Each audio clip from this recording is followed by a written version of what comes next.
When I walked into the courtroom, my daughter smirked, and my son-in-law just shook his head with open contempt. I was wearing my simple country clothes, worn-out boots, and held an old hat in my hands.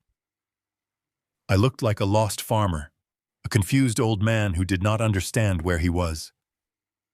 I saw Victoria whisper something to Preston, and he smiled with that arrogance that had always defined him. I heard her choked laugh, a sound that cut through my chest like a knife. To them, I was an embarrassment, an inconvenience, a silly old fool who had no business being there. But then the judge looked up. His eyes met mine. I watched as the color drained from his face as his hand trembled on the wooden gavel. His lips moved and he whispered something that silenced the entire courtroom. "My God," he said, "is it really him?" Everyone turned to look at me. The silence became so thick I could hear my own heart pounding in my ears. Victoria stopped smiling. Preston frowned, confused, staring at the judge as if he had lost his mind. They had no idea who I truly was. Not until that moment. My name is Harrison Caldwell. I am 70 years old, and somehow still healing from wounds my family inflicted. As a retired man living a quiet life, I thought I had escaped the deceit of the world, but maintained a close bond with my only child. If you are connecting with my story, please hit the like button to bring a little sunshine to this father's heart. Subscribe to the channel so you do not miss my next life stories, and tell me in the comments where you are watching this video from and what time it is there right now. It makes me really happy to know which corner of the country or the world is listening to me. It all started 3 months ago on what was supposed to be a peaceful Thursday afternoon at my secluded farm just outside of Richmond, Virginia. Since my beautiful wife Diane passed away 2 years ago, this farm had been my entire world. It was a quiet sanctuary away from the noise of the city, a place where I could tend to my garden, feed the chickens, and sit on the porch, remembering the good decades Diane and I had shared. I had gladly handed over the complex financial chores to my son-in-law, Preston. He was a sharp, fast-talking venture capitalist who married my daughter Victoria 10 years ago. I trusted them. They were my blood, my family. That afternoon, I walked down the long dirt driveway to check the mailbox. Among the grocery store flyers and seed catalogs, there was a thick envelope with a bright red, urgent stamp on the front. It was from the county tax assessor. I tore it open, expecting it to be a routine receipt. Instead, the bold black letters at the top of the page made the breath catch in my throat. Final notice of default. Property tax delinquency. Imminent foreclosure warning. I stood there in the driveway, the autumn wind suddenly feeling like ice against my skin. I read the document 3 times. It stated that my property taxes were 90 days past due, and if the balance was not settled by the end of the month, the county would begin proceedings to seize the farm. My farm. The home where Diane and I had planned to spend our final days. This made absolutely no sense. Exactly 1 month prior, I had transferred $35,000 directly into Preston's account, specifically to cover these property taxes. He had assured me over a family dinner that everything was taken care of, that I should not stress my retired mind with paperwork and wire transfers. I immediately pulled out my phone and dialed Victoria's number. My hands were shaking, not from age, but from a sudden sharp spike of adrenaline. She answered on the 4th ring, her voice carrying the background noise of a busy upscale restaurant. "Hello, Dad. I am in the middle of a lunch meeting. Can I call you back? Victoria, I need to know why I just received a foreclosure warning from the county tax assessor," I said, keeping my voice as level as possible. "I gave Preston the money for the taxes 4 weeks ago. What is going on?" There was a long pause on the other end of the line. The background noise seemed to muffle. "Dad, calm down," she said, her tone dripping with that patronizing sweetness you use to soothe a panicked child. "Preston handled that. You probably just got a delayed automated letter. Do not worry about it. We will come over tonight and sort it out. Just rest." They arrived at the farm just after sunset. The headlights of Preston's sleek black luxury sedan swept across the front porch where I was waiting. Preston stepped out first wearing an expensive tailored suit, looking entirely unbothered. Victoria followed, clutching a designer handbag, her face set in an expression of exhausted patience. I invited them into the living room and placed the final default notice on the coffee table. "Explain this to me, Preston," I said, pointing at the bold red ink. Preston did not even pick up the paper. He simply sighed, unbuttoned his suit jacket, and sat back on my sofa with an arrogant ease. "Harrison, you are getting worked up over nothing," he said smoothly. "I paid the taxes weeks ago. The county administration is notoriously slow at updating their mailing lists. You know how these government bureaucracies operate.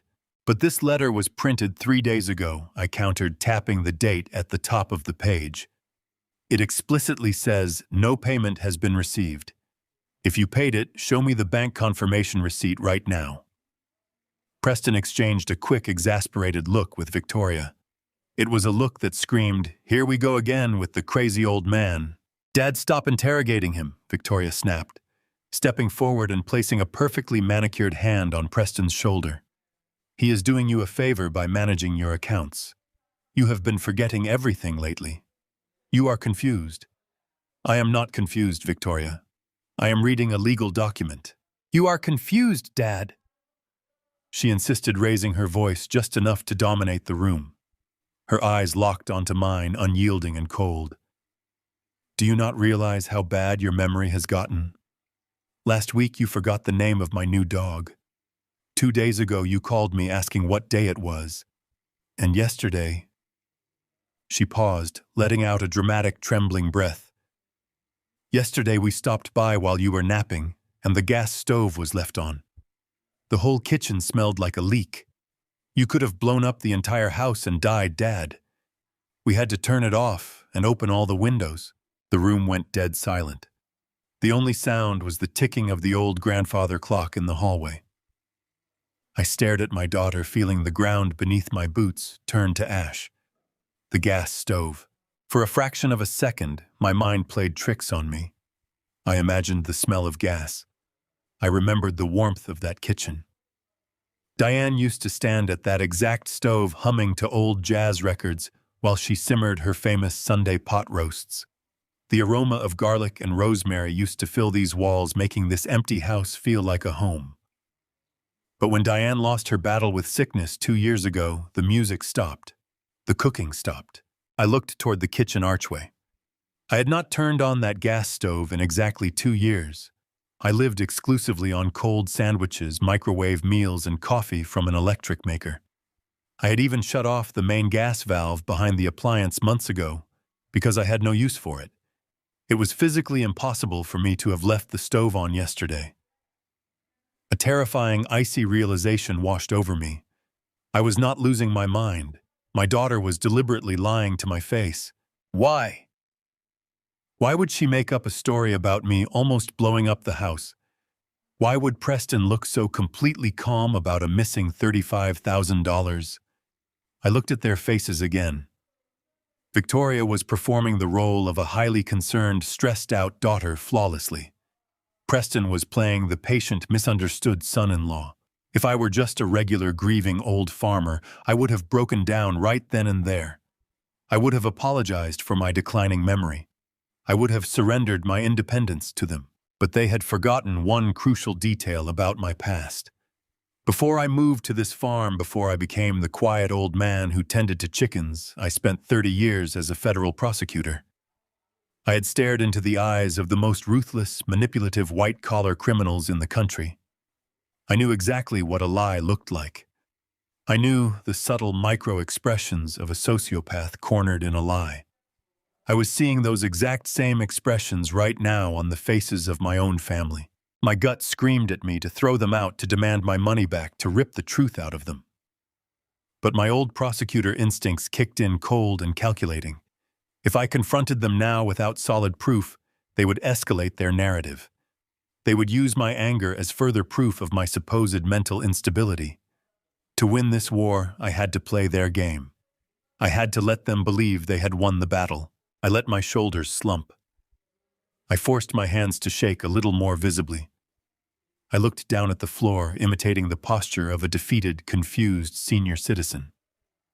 I left the stove on, murmured, letting my voice crack with manufactured vulnerability.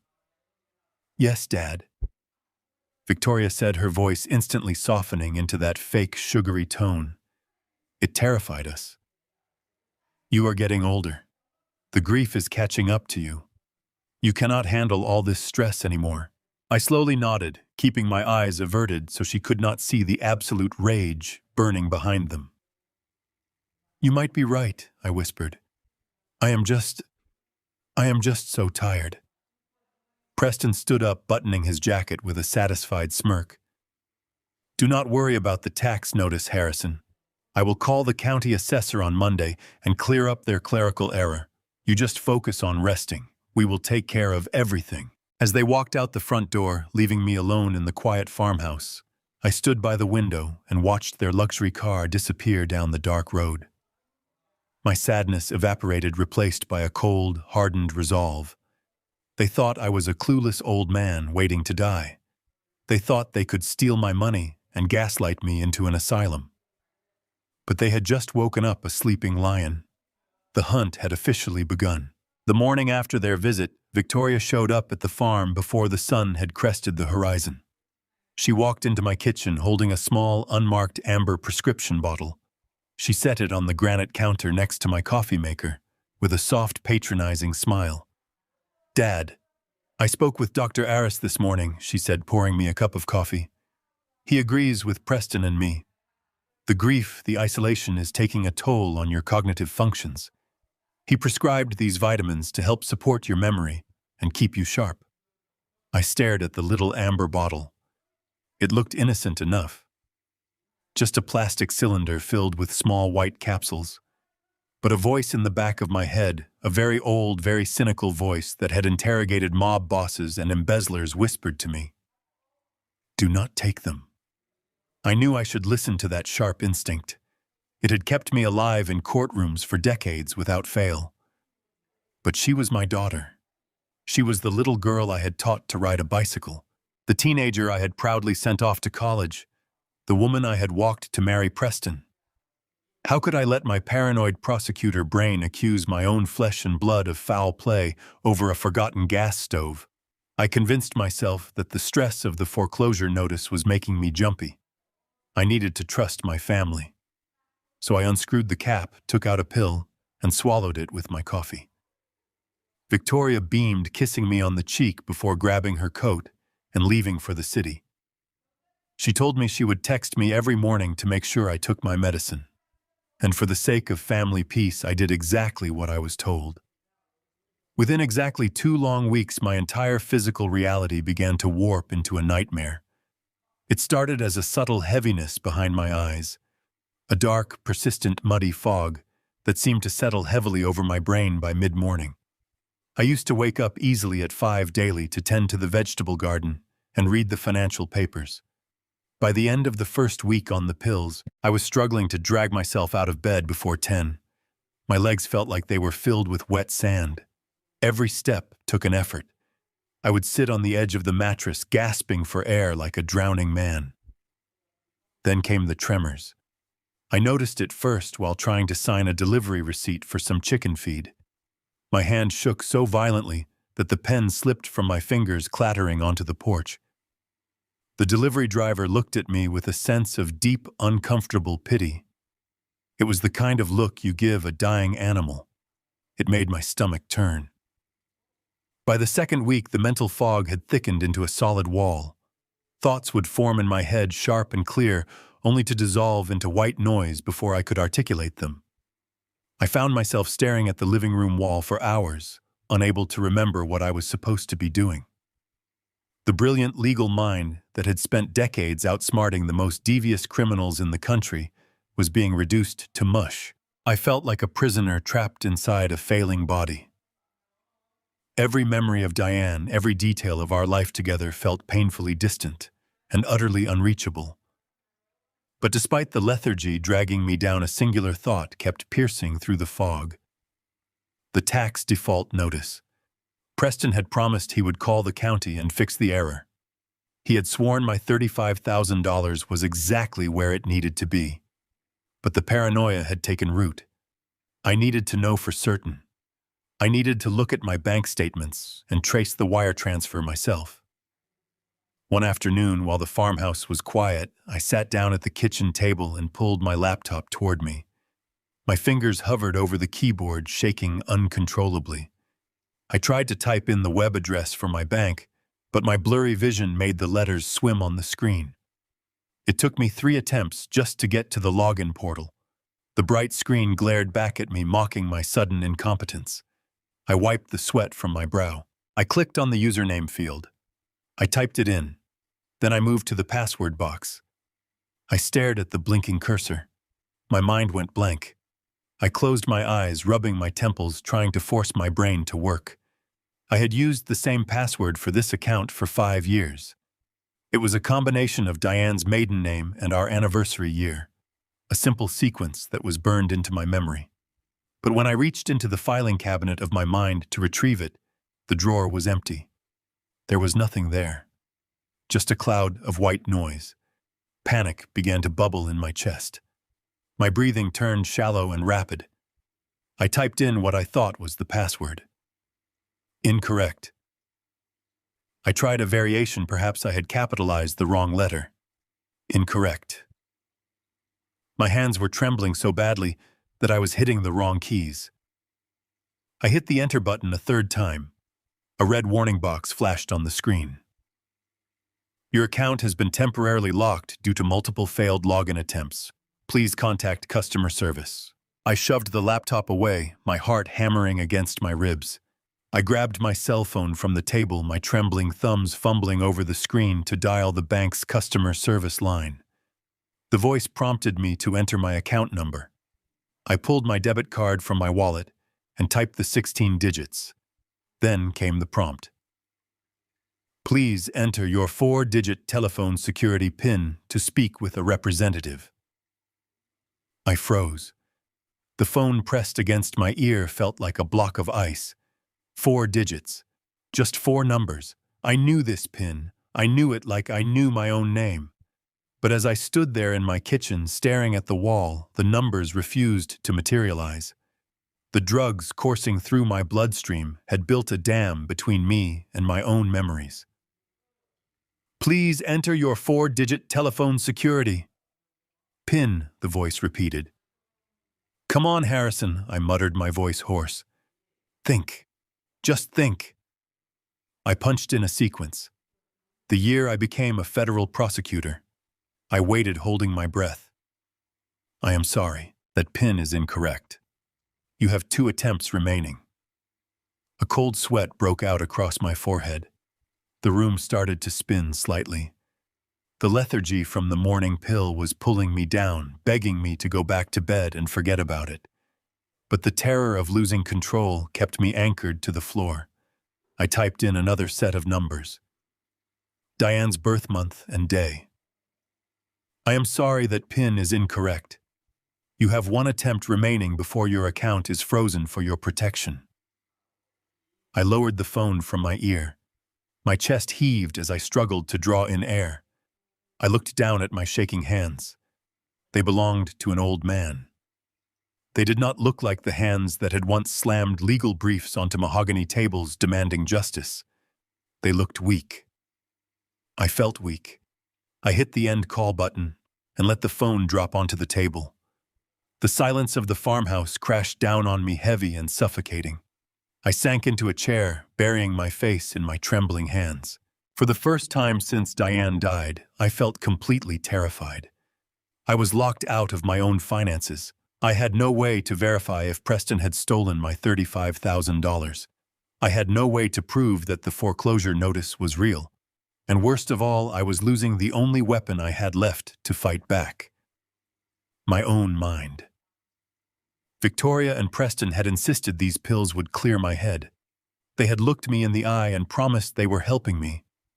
But as I sat there shaking and confused, unable to remember a 4-digit number, a chilling realization sliced through the haze. They were not trying to cure me. They were trying to erase me. The next few days passed in a blur of agonizing clarity mixed with chemical exhaustion. I knew the pills they were giving me were poison, But I also knew that if I suddenly stopped taking them completely, Victoria and Preston would know I had figured out their game. I had to maintain the facade. I continued to take the pills when Victoria was watching, secretly spitting them into my palm and hiding them in my pockets.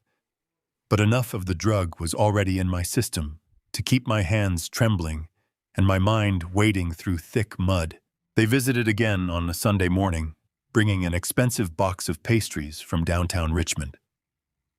Victoria breezed through the front door with her usual counterfeit cheerfulness, loudly asking how her favorite father was doing. Preston trailed behind her, checking his watch, radiating impatient obligation.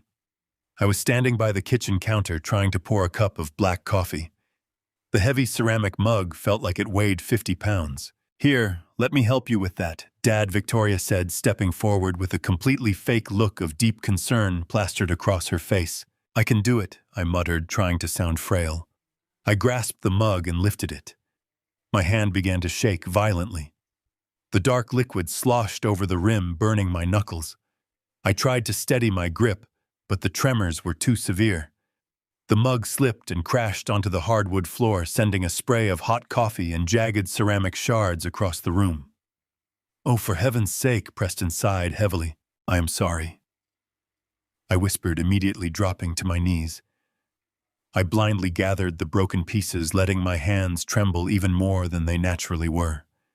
I kept my head down, playing the part of the pathetic, ruined old farmer they desperately wanted me to be.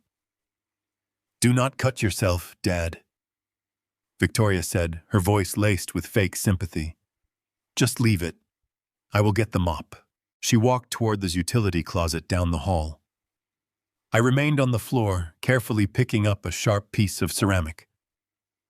From my position on the ground, I had a clear view of the large sliding glass door that led out to the back patio.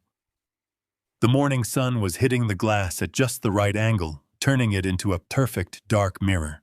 I looked at the reflection in the glass. Preston was standing behind me, leaning against the kitchen island. He was not looking down at me with pity or concern. His face was twisted into a sneer of absolute undisguised disgust. It was a look of cold, calculating impatience. Victoria walked back into the kitchen with the mop.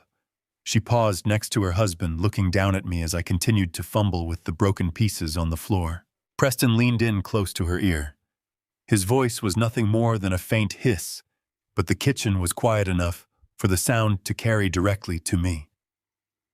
"He is practically useless now," Preston whispered, his eyes fixed on my shaking back. "It will not be long." Victoria did not reprimand him. She did not defend her father. She simply gave a short, silent nod of agreement and handed him a paper towel. As I stared at their reflection, a profound silence settled over my mind. The chemical fog that had been suffocating my brain vanished, burned away by a sudden flash of absolute rage. The trembling in my hands stopped entirely.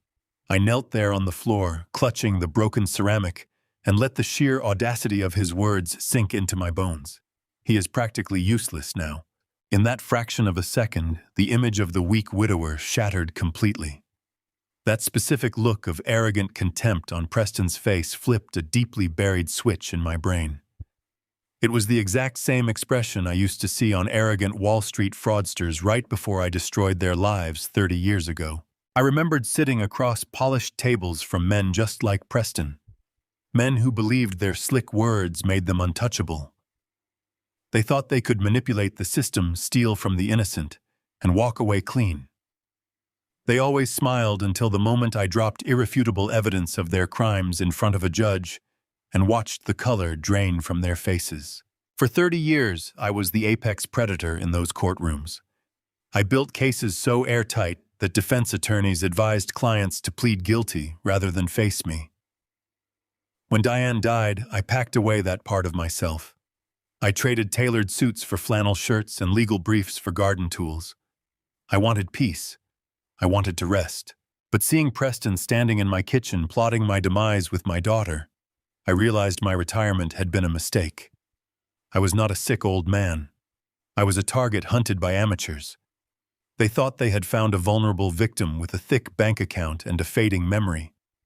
They thought they could drug me into compliance, steal my property, and throw me into a cheap nursing home to rot. They had made a catastrophic miscalculation. I took a slow, deep breath, letting the icy focus of my past career wash over me. The prosecutor inside me was fully awake and he was hungry. I knew exactly what I had to do. I could not confront them yet. I needed evidence. I needed a paper trail. I needed to build a prosecution case so devastating that neither of them would ever recover. I let out a ragged, pathetic sigh and allowed my hands to start shaking again. I dropped the piece of ceramic and slowly pushed myself up from the floor, leaning heavily against the counter for support. "I am so sorry." "Victoria," I stammered, making my voice tremble perfectly. "I just cannot seem to hold on to anything today. My hands simply will not cooperate." Victoria patted my arm, her fake smile firmly back in place. "It is okay, Dad. That is why we are here to take care of you. You just go sit down in your recliner and rest. I will clean up this mess." I nodded meekly and shuffled slowly toward the living room, dragging my feet exactly the way a heavily medicated man would. I slumped into my old leather armchair, closing my eyes as if I were exhausted by the simple effort of walking. In reality, my mind was racing at 1,000 miles an hour. Every detail of the room, every word they had spoken, every financial transaction I could remember was being categorized and filed away for future use. I listened to the sound of Victoria mopping the kitchen floor and Preston typing away on his expensive smartphone. They felt secure in their deception. They genuinely believed the hardest part of their plan was over. They had no idea that the real game had just begun. The battle lines were drawn in the spilled coffee on my kitchen floor, and I was going to ensure that when the dust settled, I would be the only one left standing. The next morning, the routine played out exactly as it had for the past 2 weeks. Victoria called at 8 to ensure I was awake and to remind me to take my medicine. I kept my voice weak and raspy, assuring her I had the bottle right in my hand. I unscrewed the cap, took out one of the small white capsules, and walked into the bathroom. I stared at my reflection in the mirror. My eyes were bloodshot, and my skin held a sickly pale hue. I tossed the pill into the toilet and flushed it away. I watched the swirling water carry it out of sight, and with it went the last shred of blind trust I held for my daughter. Over the next 48 hours, I repeated this performance. Every morning and every evening, a pill went down the drain. The withdrawal was brutal. My body ached with deep muscle cramps and relentless headaches pounded behind my temples as the chemical sludge filtered out of my system. But by the morning of the 3rd day, the heavy curtain lifted. My thoughts snapped back into sharp focus. The lingering cognitive fog vanished, and the calculating mind of a federal prosecutor returned in full force. My hands were steady as I poured my black coffee. I was back. But Victoria and Preston could not know that. Whenever they visited or called, I maintained the facade, letting my hands tremble and allowing my words to trail off into whispers. I needed proof of what was hidden inside those capsules. I knew better than to visit my regular physician in Richmond. Victoria was listed as my emergency contact and possessed medical proxy rights on my file. Any toxicology test requested locally would generate a notification and trigger an alert to her smartphone. I had to go off the grid. I bypassed my sedan equipped with GPS tracking and walked to the barn. Under a tarp was my farm truck from the 90s. I grabbed the keys, tossed the amber pill bottle onto the passenger seat, and turned the ignition. The engine roared to life with a loud mechanical grumble. I drove 50 miles, taking unpaved back roads until I reached a rural clinic nestled between 2 farm towns. The waiting room was empty. I walked up to the front reception desk and paid $300 in cash for a confidential consultation. I used a variation of my middle name to register. The attending doctor was a tired-looking man with gray hair who seemed surprised to have an elderly walk-in patient ask for toxicology testing. I sat down on the examination table and handed him the small white capsule along with a $50 bill to guarantee an expedited process. I told him I needed to know what chemical compounds were inside that pill and I required a blood panel to determine what toxins were circulating through my veins. He frowned, turning the capsule over in his gloved hands, but the cash payment and my tone left him no room for argument. He assured me I would have the results by the following afternoon. I thanked him, walked back out to my truck, and began the drive home. The adrenaline rushing from the secret mission kept my mind racing. I was calculating my next legal moves, plotting how to dismantle Preston's financial web. As I navigated the country roads, my mind turned over the reality of my situation. I had dedicated my professional career to putting criminals behind bars. I had spent decades analyzing financial fraud, evaluating testimonies, and protecting vulnerable citizens from the type of predatory behavior my family was executing. The audacity of their plan was staggering. They believed that because I was a grieving widower, I had forgotten how to fight. They assumed my age made me defenseless. I gripped the steering wheel, feeling a sense of clarity wash over me. I was not just going to stop them. I was going to dismantle their operation, leaving them with nothing. Lost in my planning, I did not realize how much time had passed. I glanced down at the dashboard clock. It was almost noon. Victoria always called the kitchen landline at noon on her lunch break to monitor my condition. If I did not answer the phone, she would panic. If she panicked, she would send Preston to the farm to investigate. They would realize I was lucid, capable, and operating an investigation right behind their backs. I slammed my boot down onto the gas pedal. The truck rattled as I pushed it past the speed limit, tearing down the rural highways. Pine trees blurred past my windows. My grip on the steering wheel tightened until my knuckles turned white. I calculated the remaining distance and the time. It was going to be close. I swerved onto my dirt driveway, the tires kicking up a cloud of dust. Before I even brought the truck to a stop behind the barn, I could hear it. The ringing of the landline phone echoing from the kitchen window. I killed the engine, threw open the door, and sprinted across the yard. The phone rang again. It was on its fifth ring. One more ring and she would hang up and assume the worst. I tore open the screen door, lunged across the kitchen floor, and snatched the receiver off the wall mount just as the sixth ring began. I held the phone to my chest for 1 second. I forced my heart to calm down. I let out a breath and brought the receiver to my ear. "Hello," I said, my voice trembling and raspy. "Dad," Victoria's voice barked through the speaker. "I was about to call Preston and have him drive out there. Is everything all right?" "I am sorry, sweetheart," I mumbled, forcing a chuckle. I was out on the porch. It took me a minute to remember where the ringing was coming from. "My legs are so heavy today. I think the medicine is making me sleepy." She let out a sigh. The tension in her voice vanished, replaced once again by that artificial sweetness. "Oh, Dad. You need to be careful. Do not push yourself. The vitamins are doing their job, helping your brain heal. Did you take your morning dose?" I looked at the empty amber bottle resting in my pocket. "Yes, Victoria," I whispered, staring at the kitchen wall. "I took it exactly like you told me to. I am following all your instructions." "Good," she replied. "Preston and I will come by this weekend to check on things. Just stay in the house, Dad. We will handle everything from here." I hung up the phone slowly and let the false facade drop completely. I stood tall in the very center of the quiet kitchen, my breathing steadying my old mind sharp and clear.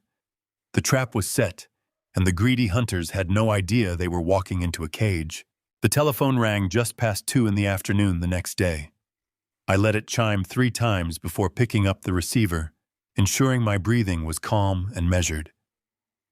It was the doctor from the rural clinic, exactly as promised. He did not bother with pleasantries. His voice was tight, carrying a weight of deep professional concern that immediately set my nerves on edge. He asked if I was sitting down.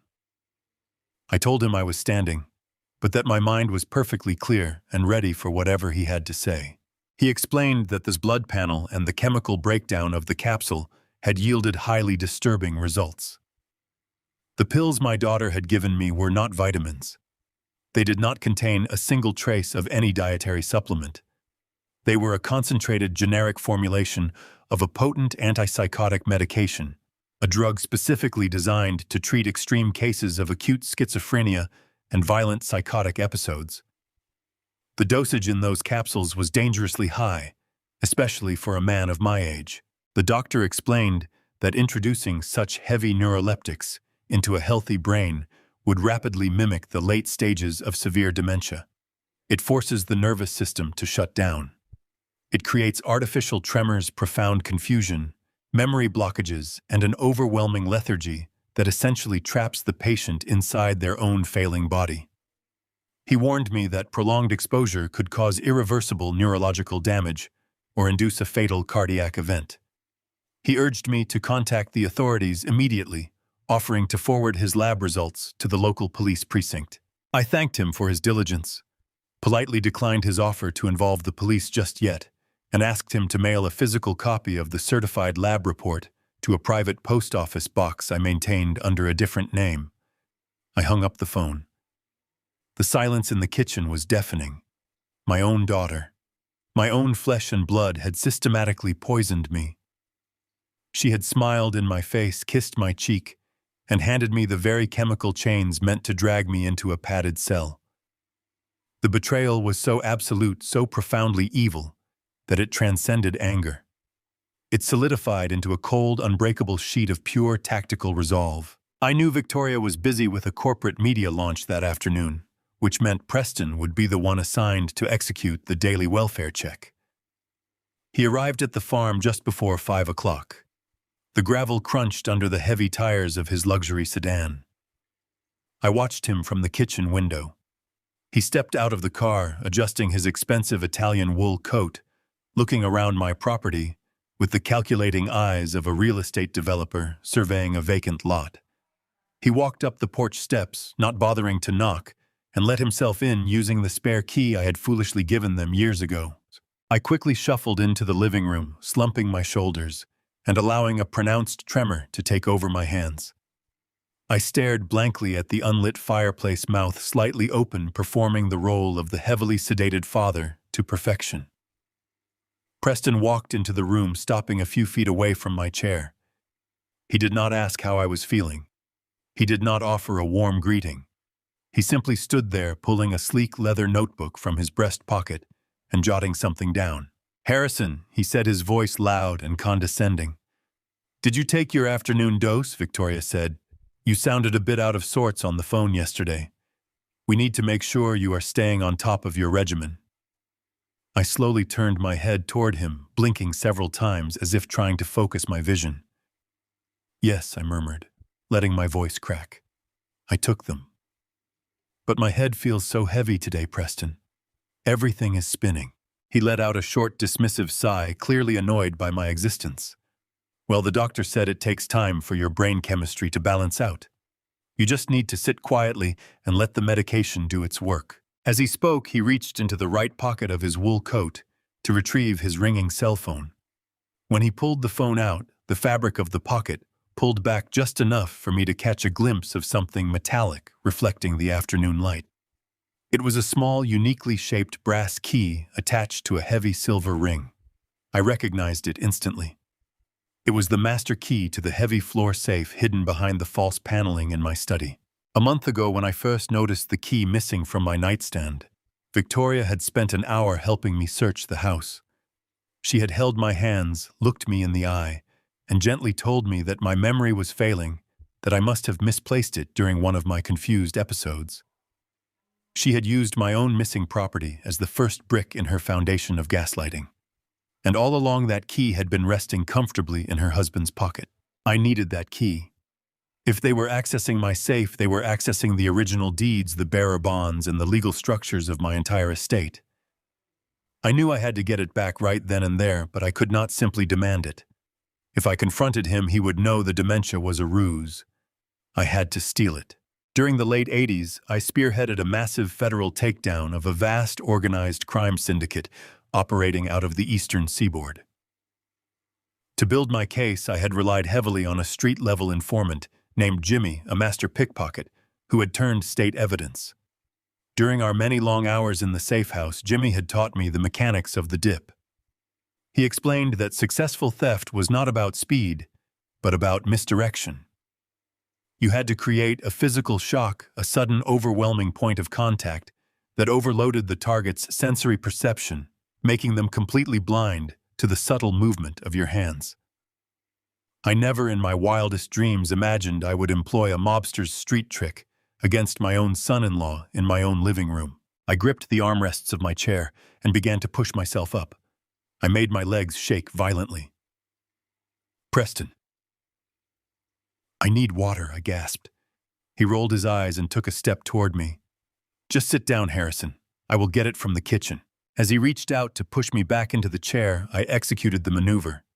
I allowed my eyes to roll back into my head. I let all the tension drain from my knees, completely simulating a sudden massive fainting spell. My dead weight collapsed forward directly into Preston. He grunted in surprise, dropping his phone on the carpet, as he instinctively threw both of his arms around my torso to catch me. His hands gripped my shoulders tight, his entire focus consumed by the sudden physical burden of my collapsing body. He was completely overloaded by the shock of the moment. In that exact second, while his attention was entirely focused on keeping us both from crashing to the floor, my right hand slipped smoothly and silently into the open pocket of his wool coat. My fingers brushed against the cold metal of the brass key. I pinched it between my index and middle finger, sliding it out with a fluid, practiced motion. I immediately tucked the key into the waistband of my trousers, pulling my sweater down to conceal it. The entire extraction took less than 2 seconds.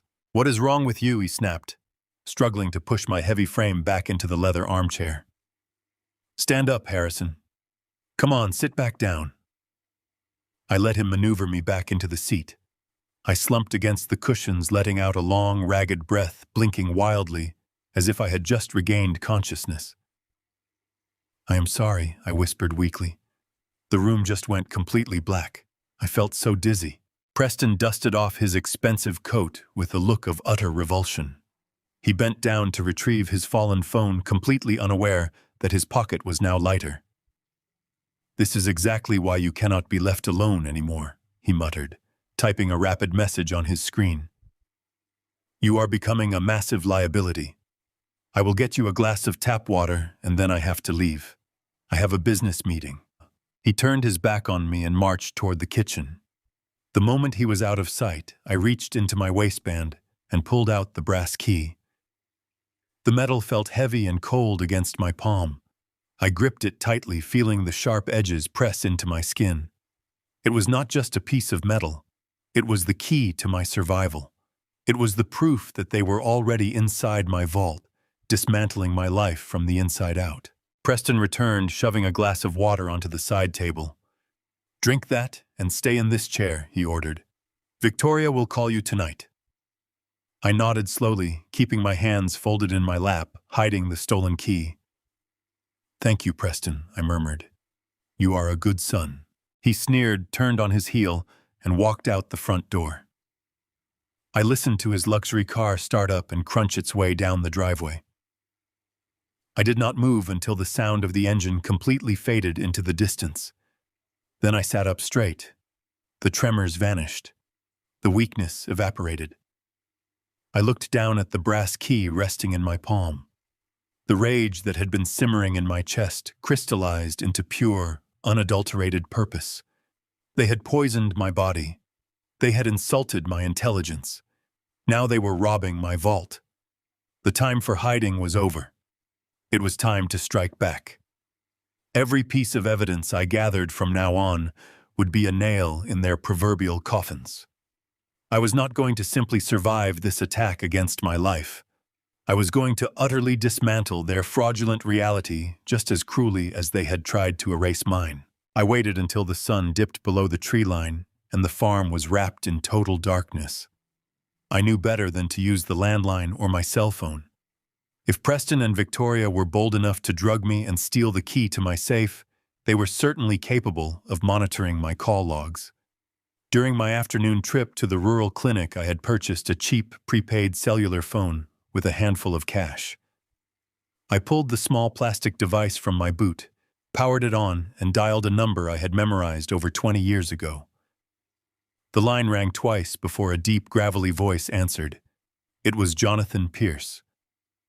Jonathan was a titan in the world of civil law, a man who navigated courtrooms with the precision of a surgeon and the ruthlessness of a shark. We had fought on opposite sides of the aisle many times during my days as a federal prosecutor. Over the years, that professional rivalry had melted into a profound, unspoken respect. He was the only person I could trust with a secret of this magnitude. Jonathan, I said, keeping my voice low. It is Harrison Caldwell. I am using an unregistered phone. Do not return a call to my primary number. There was a brief pause on the line. Harrison Jonathan replied, his tone immediately shifting from casual to strictly business. You do not buy burner phones to chat about the weather. What is happening? I laid out the facts with the clinical detachment of a man presenting an indictment. I told him about the property tax default notice. I told him about the antipsychotic drugs my own daughter had disguised as vitamins. I told him about Preston stealing the key to my hidden floor safe. I did not offer emotional commentary. I simply gave him the evidence. I reminded him that if this failed, I would lose everything I had built for my family, my land, and my freedom. He promised me he would move heaven and earth to prevent that. Jonathan remained silent for a long moment after I finished. When he finally spoke, his voice carried a quiet, terrifying anger. They are setting you up for a fraudulent conservatorship, Harrison. They are trying to medically establish your incompetence so they can seize your assets. We need to document their actions immediately. I need eyes inside my own house, I told him. I need them to catch Preston opening that safe. But it has to be completely off the books. No official security companies. No paper trails they can find. I have a private technical team, Jonathan assured me. Former federal surveillance experts who work exclusively for my firm. They are discreet and they are fast. I will send them to your farm tonight. Leave the back door unlocked. The hours before midnight crawled by with agonizing slowness. I sat in the dark living room watching the faint moonlight filter through the curtains. I ran through every possible legal scenario in my head. I was no longer a father trying to understand his child. I was an investigator building a trap. Precisely at midnight, 2 unmarked dark sedans rolled silently up my dirt driveway. The headlights were extinguished. 3 men dressed in dark, nondescript clothing slipped out of the vehicles and moved swiftly toward my back porch. They wore gloves to avoid leaving fingerprints and carried specialized gear bags that looked completely ordinary from the outside.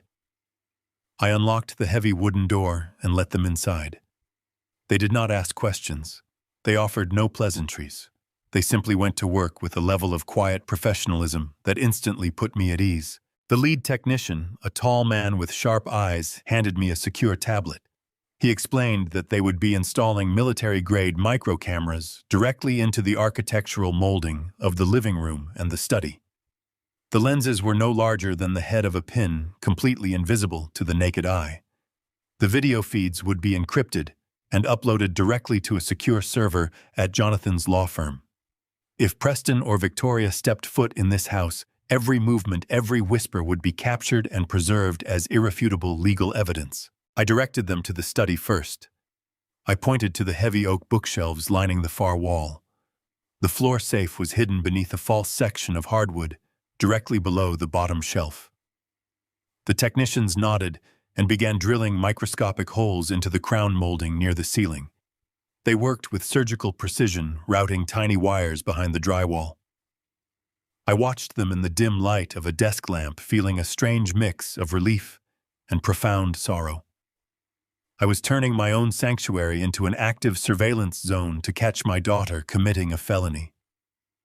The reality of that fact weighed heavily on my chest, but I pushed the emotion aside.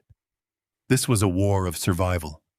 Every second ticked loudly in my ears, reminding me that we were operating in a highly vulnerable window of time.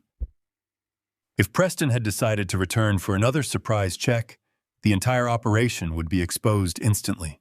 The installation process, however, proved to be far more complicated than anticipated.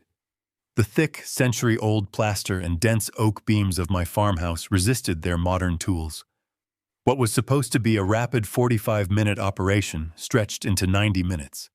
They had successfully wired the study and were moving out into the main living room to establish a secondary camera angle. The lead technician signaled that they needed another 30 minutes to conceal the power transmitter behind the fireplace mantel. I stood watch by the front window, keeping my eyes fixed on the long, dark stretch of road leading up to my property. It was exactly 1:45 in the morning when the silent alarm triggered. A small blue light flashed on the digital monitor I kept next to the front door. The monitor was connected to a motion sensor I had installed at the very entrance of my driveway years ago to track delivery trucks. Someone had just turned onto my property. I felt a cold knot form in my stomach. My breathing quickened as the reality of the situation washed over me. The entire operation was hanging by a delicate, microscopic thread. The tech team was actively pulling wiring across the center of the living room floor. The heavy mantelpiece was partially detached from the wall. There were tools scattered across the rug. I pressed a button on the monitor to pull up the live feed from the gate camera. A sleek, black luxury SUV was creeping up the driveway, moving slowly, so the gravel would not make too much noise. The license plate was unmistakable. It was Victoria. She was coming to check on me.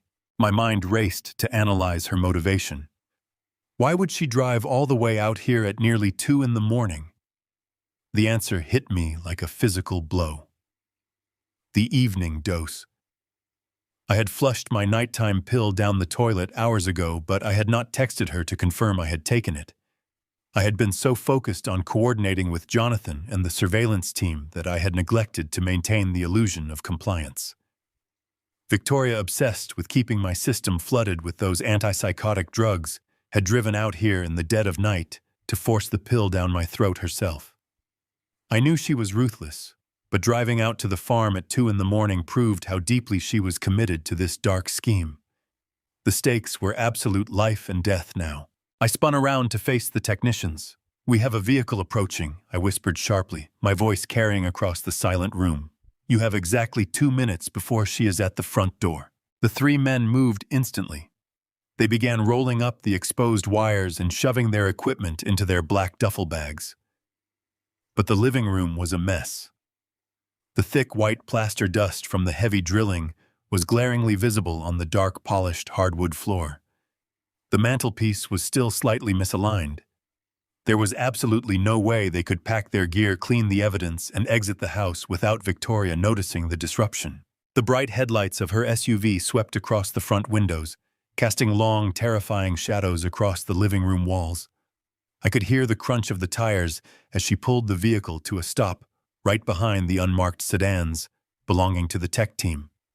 She would see those cars. She would see the dust. She would realize the trap was being set, and the entire prosecution would crumble before I could even file a single document. I needed to buy them time. I needed to create a distraction so monumental and so disturbing that she would forget about the strange cars, forget about the dust on the floor, and focus entirely on me. I looked at the lead technician. "Go out the back window," I ordered quietly. "Do not stop moving until you reach the tree line. I will handle her and buy you the minutes you need." The heavy slam of a car door echoed through the cold night air. The sound of her expensive heels began to click rhythmically against the stone walkway leading up to the porch. I had 10 seconds left. I had to become the broken, helpless old man she believed she had created, and I had to do it right outside before she could ever turn the knob of my front door. I threw open the heavy oak front door and stepped out onto the porch. The freezing night air hit my bare skin like a physical blow. I was wearing nothing but thin cotton pajamas, and the temperature had plummeted well below freezing. The shock of the cold was immediate and severe, but I welcomed it. It made my physical reaction genuine. I began to shiver violently, my teeth chattering, as I stumbled down the wooden steps and onto the frozen gravel of the driveway. I wrapped my arms around my chest, hunching my shoulders, and began to wander aimlessly toward the blinding headlights of her luxury vehicle. I widened my eyes, forcing a look of absolute hollow terror onto my face. I let my jaw go slack. I needed to look like a man whose mind had completely detached from reality. I had to become a man, wandering blindly through a shattered memory, terrified of the shadows lost in his own home. Victoria killed the engine and slammed her door shut. I heard the sharp crunch of her designer boots on the gravel as she marched toward me. Even in the darkness, I could see the fury radiating from her posture. "What on earth are you doing out here, Harrison?" she snapped, not even bothering to use the word "dad." Her voice was sharp, laced with cold irritation, rather than parental concern. "Get back inside this instant. Are you trying to catch pneumonia?" I did not look directly at her. Instead, I stared past her shoulder into the dark woods, raising a trembling hand to point at nothing. "Diane," I wailed, letting my voice crack with pathetic desperation. "Diane, is that you? Where have you been? I have been looking everywhere. I cannot find the keys, Diane. The house is so cold." Victoria stopped dead in her tracks. The sheer volume of my apparent delusion caught her completely off guard. She stared at me, shivering in the frost, barefoot on the jagged stones, crying out for a woman who had been buried for years. I stumbled forward, reaching out into the empty air, grasping at ghosts. I could practically see the gears turning behind her eyes. The irritation morphed into a twisted, victorious satisfaction. She truly believed her toxic pills had finally pushed me over the edge into full-blown dementia. She stepped forward and grabbed me by the bicep. Her grip was surprisingly strong, her fingernails digging through the thin fabric of my pajamas. "Stop this nonsense," she commanded, pulling me toward the porch. "Diane is dead. You are confused. Move your feet." I resisted. I planted my bare feet firmly in the freezing gravel and let my body go completely limp, forcing her to support my entire weight. "No, no," I pleaded, shaking my head frantically. "I have to wait for her. She said she was coming right back. Do not make me go inside. It is not safe in there. The shadows are moving. I am frightened." I dragged out the struggle, pulling against her, stumbling over the stones, doing everything in my power to keep us outside in the freezing air. Every second I stalled was another second the surveillance team had to secure their gear, wipe away the plaster dust, and vanish into the forest. Victoria groaned in frustration, struggling to hold my heavy frame upright. She dug her heels into the dirt, cursing under her breath. "Get up, you foolish old man," she growled, completely dropping her loving daughter persona. "You are going to ruin everything if you die of exposure out here in the yard." "Stand up." I let my knees buckle again, scraping my shins against the icy driveway. I moaned in fabricated agony, clutching at her expensive cashmere coat like a frightened child seeking refuge. "Please," I sobbed, burying my face against her sleeve. "They are watching me in there. The men in the walls are watching me. I cannot go back inside." The irony of my words was not lost on me, but to Victoria it was just another symptom of profound psychotic paranoia. She yanked her arm away, repulsed by my touch. "You are hallucinating, Harrison. There is no one in the walls. There is no one here but you and me. Now walk." I dragged my feet, forcing her to literally pull me inch by inch up the wooden steps. I counted the seconds in my head.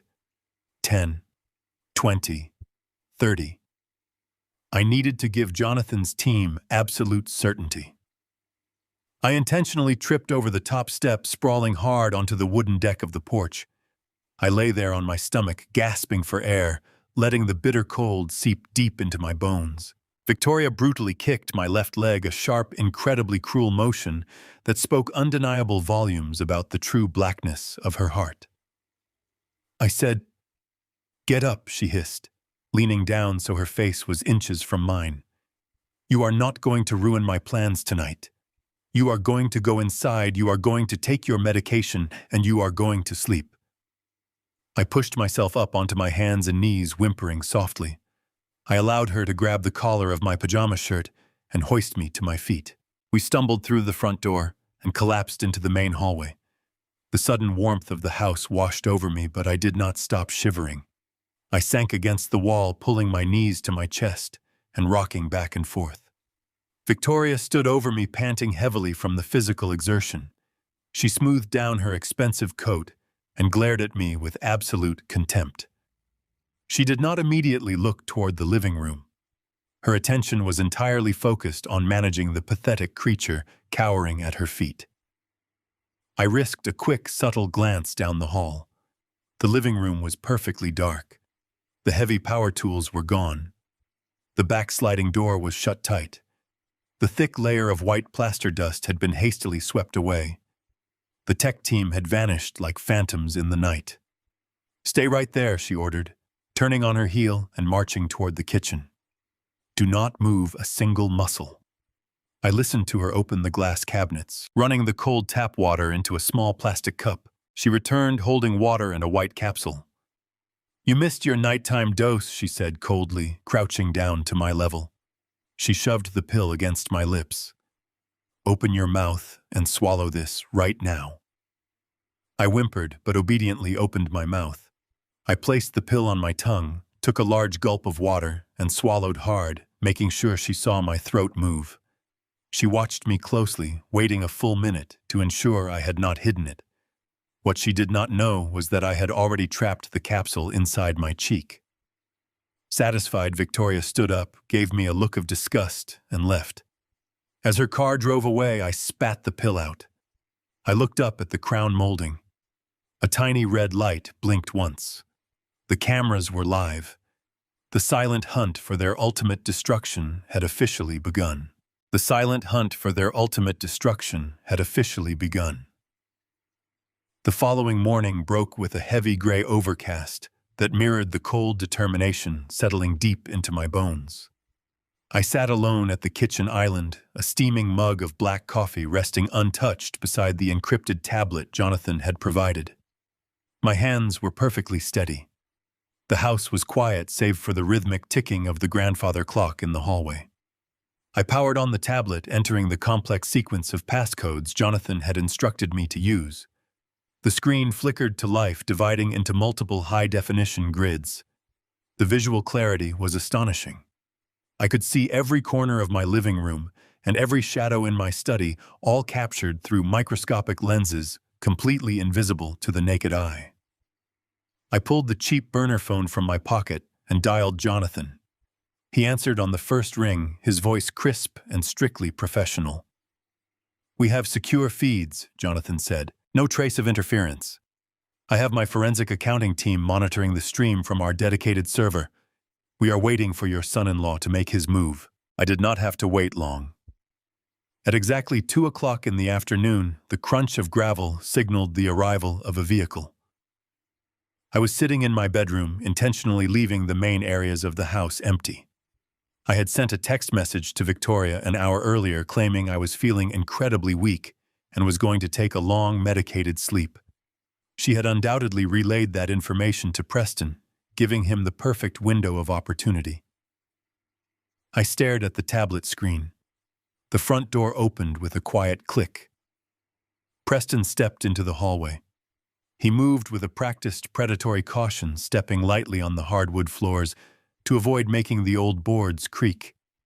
He paused at the base of the staircase, listening intently for any sound coming from my bedroom.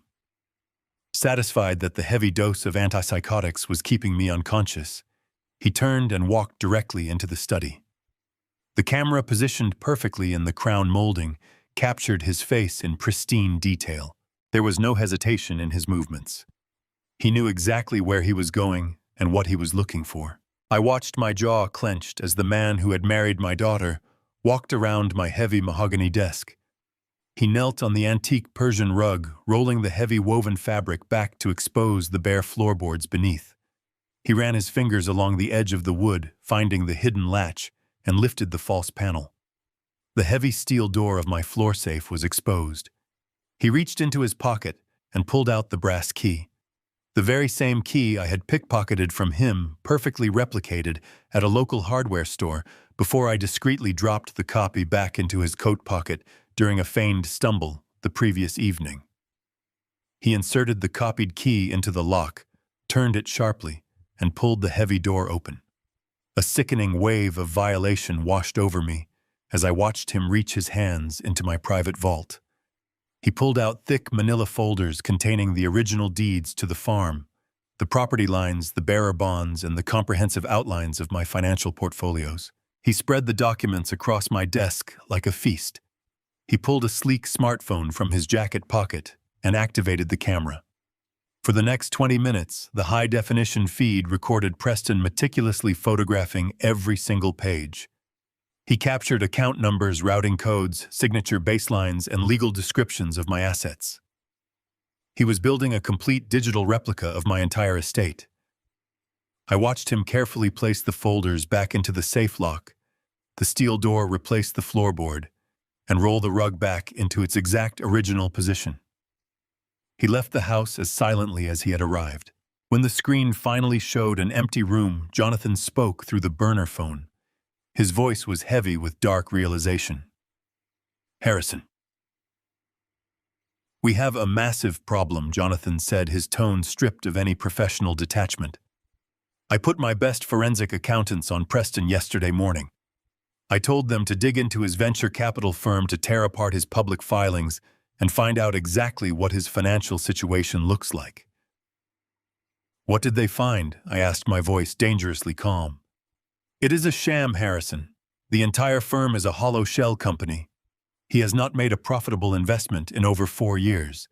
He has been hemorrhaging money, living completely on credit, and floating loans to maintain the illusion of a successful corporate lifestyle. But it is much worse than just being broke. He owes money, a staggering amount of money." "How much?" I demanded. $15 million, Jonathan replied, the number hanging in the air like a physical threat. "And he does not owe it to conventional banks. He owes it to a shadow banking syndicate operating out of Chicago. These are not people who send collection letters, Harrison. These are ruthless, violent creditors who specialize in high-interest, off-the-books lending to desperate executives. Preston is completely backed into a corner, and his time is running out." I stared at the blank screen of the tablet, the pieces of the puzzle rapidly snapping into place. The fake vitamins, the isolated farm, the theft of the documents. "He is using my estate," I realized aloud, the cold truth settling over me. "That is exactly right," Jonathan confirmed. "He is using your assets as collateral to appease the syndicate. He needed the photographs of your deeds and your financial portfolios to prove to these people that he has access to substantial capital. We found newly registered holding companies in Delaware. He has already forged your signature on multiple loan guarantee documents. He is pledging the farm, your investments, and everything Diane left behind to save his own life. If he defaults on this shadow debt, the syndicate will not just come for him. They will come for the farm. They will take your property through fraudulent liens, and because he is establishing a paper trail of your mental incompetence, any court would assume you simply signed away the assets in a state of confusion. The absolute brilliance of their malicious plan left me momentarily breathless. Victoria and Preston were not just greedy children waiting for an inheritance. They were desperate criminals using my life as a shield against a violent cartel. They were systematically destroying my mind with chemical restraints, so I could not fight back when the syndicate arrived to seize the farm.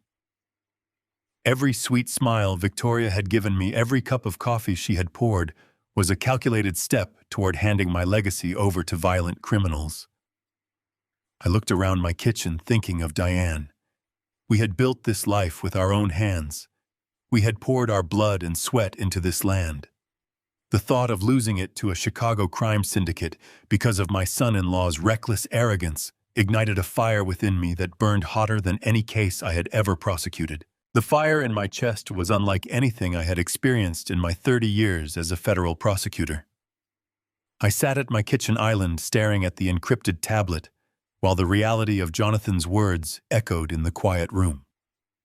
$15 million. A shadow banking syndicate. My own daughter and her husband were perfectly willing to let violent criminals take my farm, my home, and my legacy just to cover their own reckless greed. They were drugging me to keep me docile while they signed my life away. I closed the connection with Jonathan and powered down the tablet. I knew I could take the camera footage to the police right now and have them arrested for elder abuse. But that was not enough. If I struck too early, Preston would claim he was merely organizing my files for my own protection. Victoria would cry in front of a judge claiming she was a devoted daughter, trying to help a father suffering from severe cognitive decline. They would hire expensive defense attorneys and spin a narrative of a tragic family misunderstanding. I needed them to cross a line they could never walk back from. I needed them to attempt a blatant, undeniable act of fraud right in front of the hidden lenses. I needed to force their hand. To do that, I had to create a ticking clock. I had to threaten the one thing they desperately needed to appease the Chicago syndicate: the farm. I dialed Victoria. I intentionally shallowed my breathing to make my voice sound frail. When she answered, her tone was brisk and impatient, the sound of a woman interrupted during a busy day. I asked her if she could come over to the house that afternoon. I told her I was having a rare good day, a small window where the fog in my brain had briefly cleared, and I needed to discuss something incredibly important regarding the future of the estate. I heard the hesitation in her voice, followed by the familiar calculating shift in her tone. She promised she would be there by 4 o'clock. I spent the next 2 hours preparing my performance. I brewed a pot of coffee and poured it down the sink, leaving an empty mug on the table. I ruffled my hair, unbuttoned the collar of my flannel shirt, and draped a heavy wool blanket over my knees as I sat in the leather armchair in the living room. I positioned myself perfectly within the optimal viewing angle of the micro camera. Jonathan's team had embedded in the crown molding. I was the bait, and I was sitting squarely in the center of the trap. At 4 o'clock, Victoria's vehicle crunched up the driveway. She walked through the front door a few moments later, carrying a plastic grocery bag filled with cheap soup cans, a pathetic prop to demonstrate her supposed caregiving. She set the bag on the counter and walked into the living room, stopping a few feet away from my chair. She looked at me with annoyance and forced sympathy. "You said you were having a clear day, Dad," she noted, her eyes darting around the room to ensure we were alone. "You sounded quite serious on the phone. What is going on?" I looked up at her, keeping my hands perfectly still to sell the illusion of temporary lucidity. I let my eyes well up with tears, drawing on the genuine heartbreak I felt over her betrayal. "Victoria," I began, letting my voice crack with manufactured sorrow. "I know what is happening to me. I know my mind is slipping away. The fog is getting thicker every single day. Soon I will not remember my own name, let alone the legacy we built on this land." I took a slow, rattling breath. She stepped closer, her posture stiffening. She was clearly trying to gauge whether this was a genuine moment of clarity or another symptom of the heavy antipsychotics she had been feeding me. "Oh, Dad." "Do not speak like that," she murmured, reaching out to pat my shoulder with a cold, hesitant hand. "The vitamins are helping. You just need more time." "No, Victoria," I insisted, gently pulling my shoulder away from her touch. "We both know the truth. I am losing the battle. But today, right now, my thoughts are clear. And I realize I have a profound responsibility to protect this property before I am entirely gone. I cannot let this beautiful farm decay while I sit in a nursing home. I cannot burden you and Preston with the heavy financial upkeep of this massive estate." She froze completely. Her hand hovered in the empty air between us. I watched the blood slowly drain from her face, leaving her skin a pale, sickly white. "What are you saying, Dad?" she asked, her voice dropping to a harsh, terrified whisper. I looked directly into her eyes, delivering the fatal blow with absolute precision. "I am saying that I called my estate lawyer this morning." I lied smoothly. I told him to draft the final paperwork. "This coming Monday at exactly 9 in the morning, I am signing the entire farm, the house, and the surrounding acreage over to the state agricultural charity. They will preserve the land in your mother's name forever. It is the only way to keep the property safe from developers and taxes. The estate will be gone, Victoria, but it will serve a noble purpose." Victoria stared at me as if I had just plunged a dagger into her chest. Her breathing became rapid and shallow.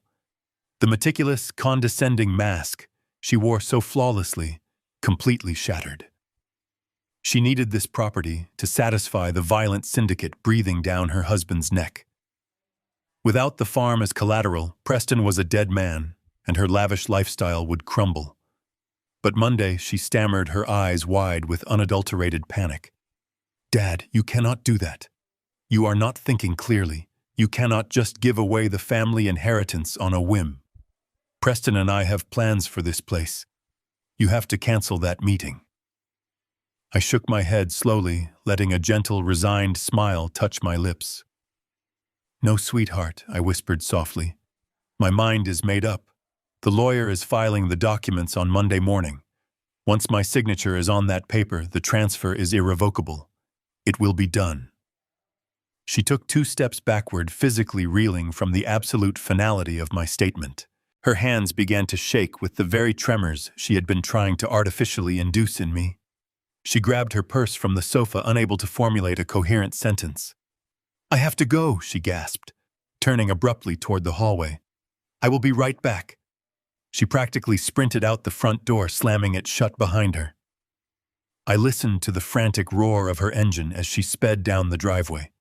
The ticking clock was loud. I had given them exactly 48 hours before the estate vanished. They could not wait. They would have to strike this weekend. The bait was taken and the predators were rushing headlong into my trap. Friday morning arrived with a deceptive stillness. The heavy clouds from the previous days had broken, allowing a pale, thin sunlight to wash over the frost-covered pastures. I woke up at 5 o'clock, my mind sharper than it had been in months. The remaining chemical traces of the antipsychotics were completely gone from my bloodstream. I sat at my kitchen table with a hot cup of black coffee, opening my encrypted tablet to review the overnight surveillance footage. My trap was perfectly set. I had scheduled a final meeting with Jonathan Pierce for that afternoon to hand over the digital evidence, the toxicology reports, and the recorded video of Preston infiltrating my safe. We were going to file a massive federal injunction, freezing every single asset and triggering a criminal fraud investigation before the sun set. I felt a deep, resonant sense of vindication. I had outsmarted them. I was the veteran prosecutor who had lured the arrogant amateurs into a fatal legal ambush, but I had severely underestimated the sheer terrifying speed of a desperate man fighting for his life. At exactly 8:15, the tranquility of the morning was shattered by the harsh crunch of heavy tires tearing up my gravel driveway. I did not hear just one vehicle. I heard a convoy. I walked to the kitchen window and pulled back the curtain. My blood ran cold. 3 county sheriff cruisers were parked at aggressive angles across my front lawn, their light bars flashing bright blue and red against the morning frost. Behind them, a sterile white passenger van bearing the seal of the Department of Social Services blocked the main exit. Doors slammed in unison. Uniformed deputies stepped out, adjusting their utility belts, moving with the cautious, practiced tension of law enforcement responding to a volatile situation. 2 individuals in plain civilian clothes, a man and a woman holding thick clipboards, stepped out of the white van and flanked the officers. I stood frozen by the sink. My entire federal case, my meticulously planned counterattack, was still sitting in an encrypted file on the kitchen island. I had played the bait too well. I had forced a ticking clock onto Preston and Victoria, anticipating they would try to force my signature on a new deed over the weekend. Instead, they had bypassed me completely. They had used the legal system itself as a weapon, launching a preemptive strike with terrifying efficiency. Heavy authoritative knocks pounded against my front door. The sound echoed through the farmhouse like gunfire. I took a deep breath, forcing my racing heart to slow down. I had to maintain the facade. I ruffled my hair, hunched my shoulders, and shuffled toward the foyer, letting my hands develop a visible, violent tremor. I unlocked the deadbolt and pulled the heavy door open. A tall sheriff deputy with a stern face stood on the porch, flanked by the 2 social workers. "Harrison Caldwell." The deputy asked, his tone not leaving any room for debate. Yes, I stammered, making my voice sound weak and hopelessly confused. What is happening here? Is there a problem? The female social worker stepped forward, her face a mask of practiced clinical sympathy. Mr. Caldwell, my name is Brenda. We are here from Adult Protective Services. We have received an emergency court order regarding your immediate welfare and the management of your estate. She handed me a thick stack of legal documents stapled together. The heavy black text on the first page jumped out at me, hitting me with the force of a physical blow.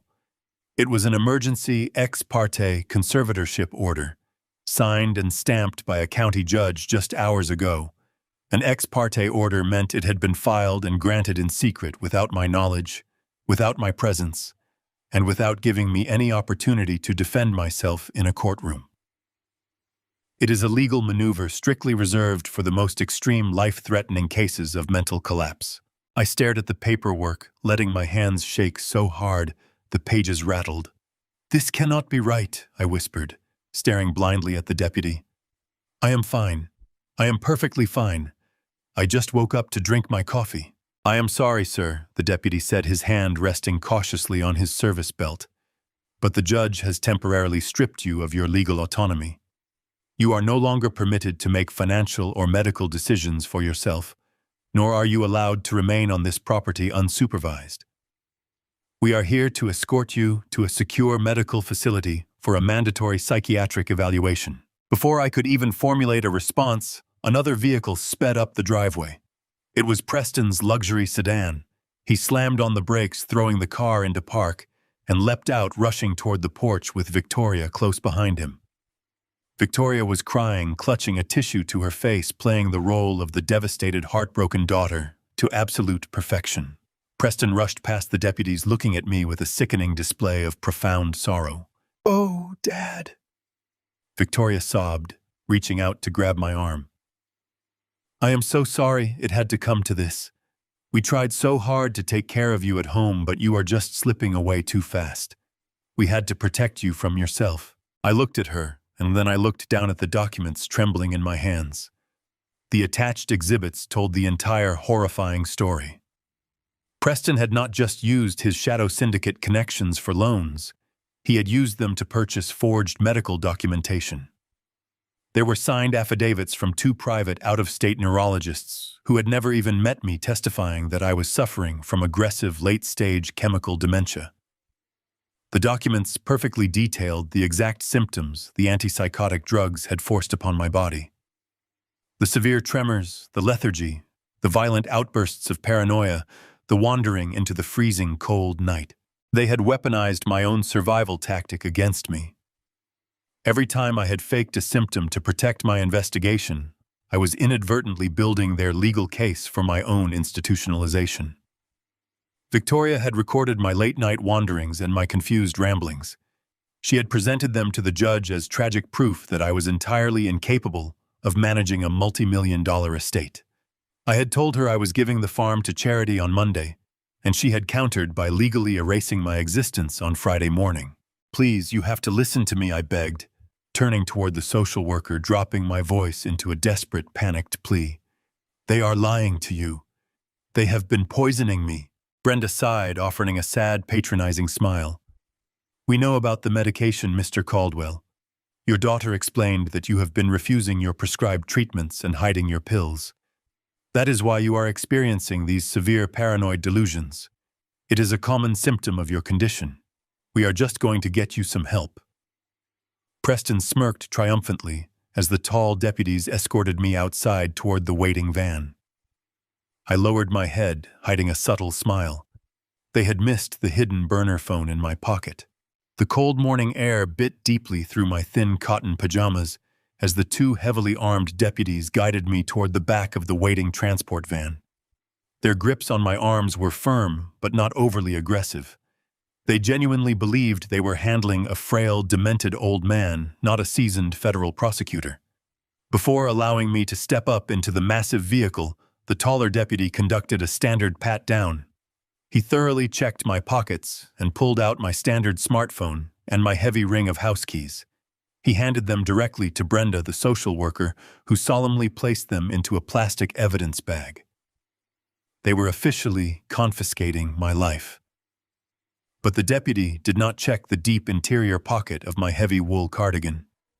That was where the small plastic burner phone sat, nestled silently against my chest. It was my very last remaining lifeline to Jonathan and reality. I stood by the open doors of the van, putting on a masterful display of manufactured confusion. I allowed my lower lip to tremble. I looked back at the farmhouse, letting my eyes dart around, as if I could not comprehend what was happening. Victoria was standing on the porch, putting on a performance that rivaled my own. She was weeping openly, her face buried in a crumpled tissue. Preston stood beside her, playing the role of the supportive husband. Brenda approached them with a look of professional sympathy. She placed a comforting hand on Victoria's shoulder, assuring my daughter that the facility would keep me safe and that the conservatorship would protect my assets from my deteriorating mind. It was sickening to watch. Victoria nodded bravely, wiping a fake tear from her cheek, and asked Brenda if she could have one last moment to say goodbye to her father. Brenda smiled gently and stepped aside, gesturing for Victoria to approach the van. The deputies loosened their hold on my arms, giving us a momentary illusion of family privacy.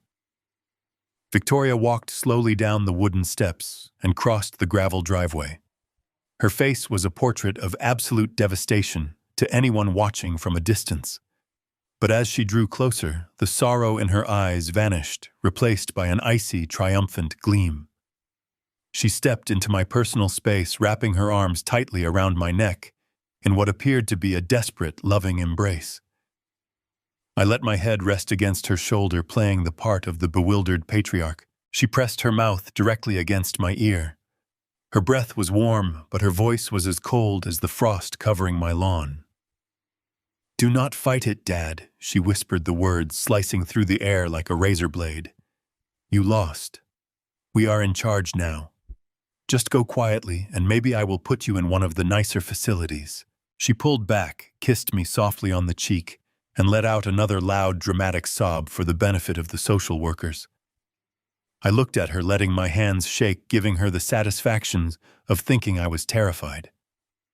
She turned and walked back to Preston, burying her face in his chest.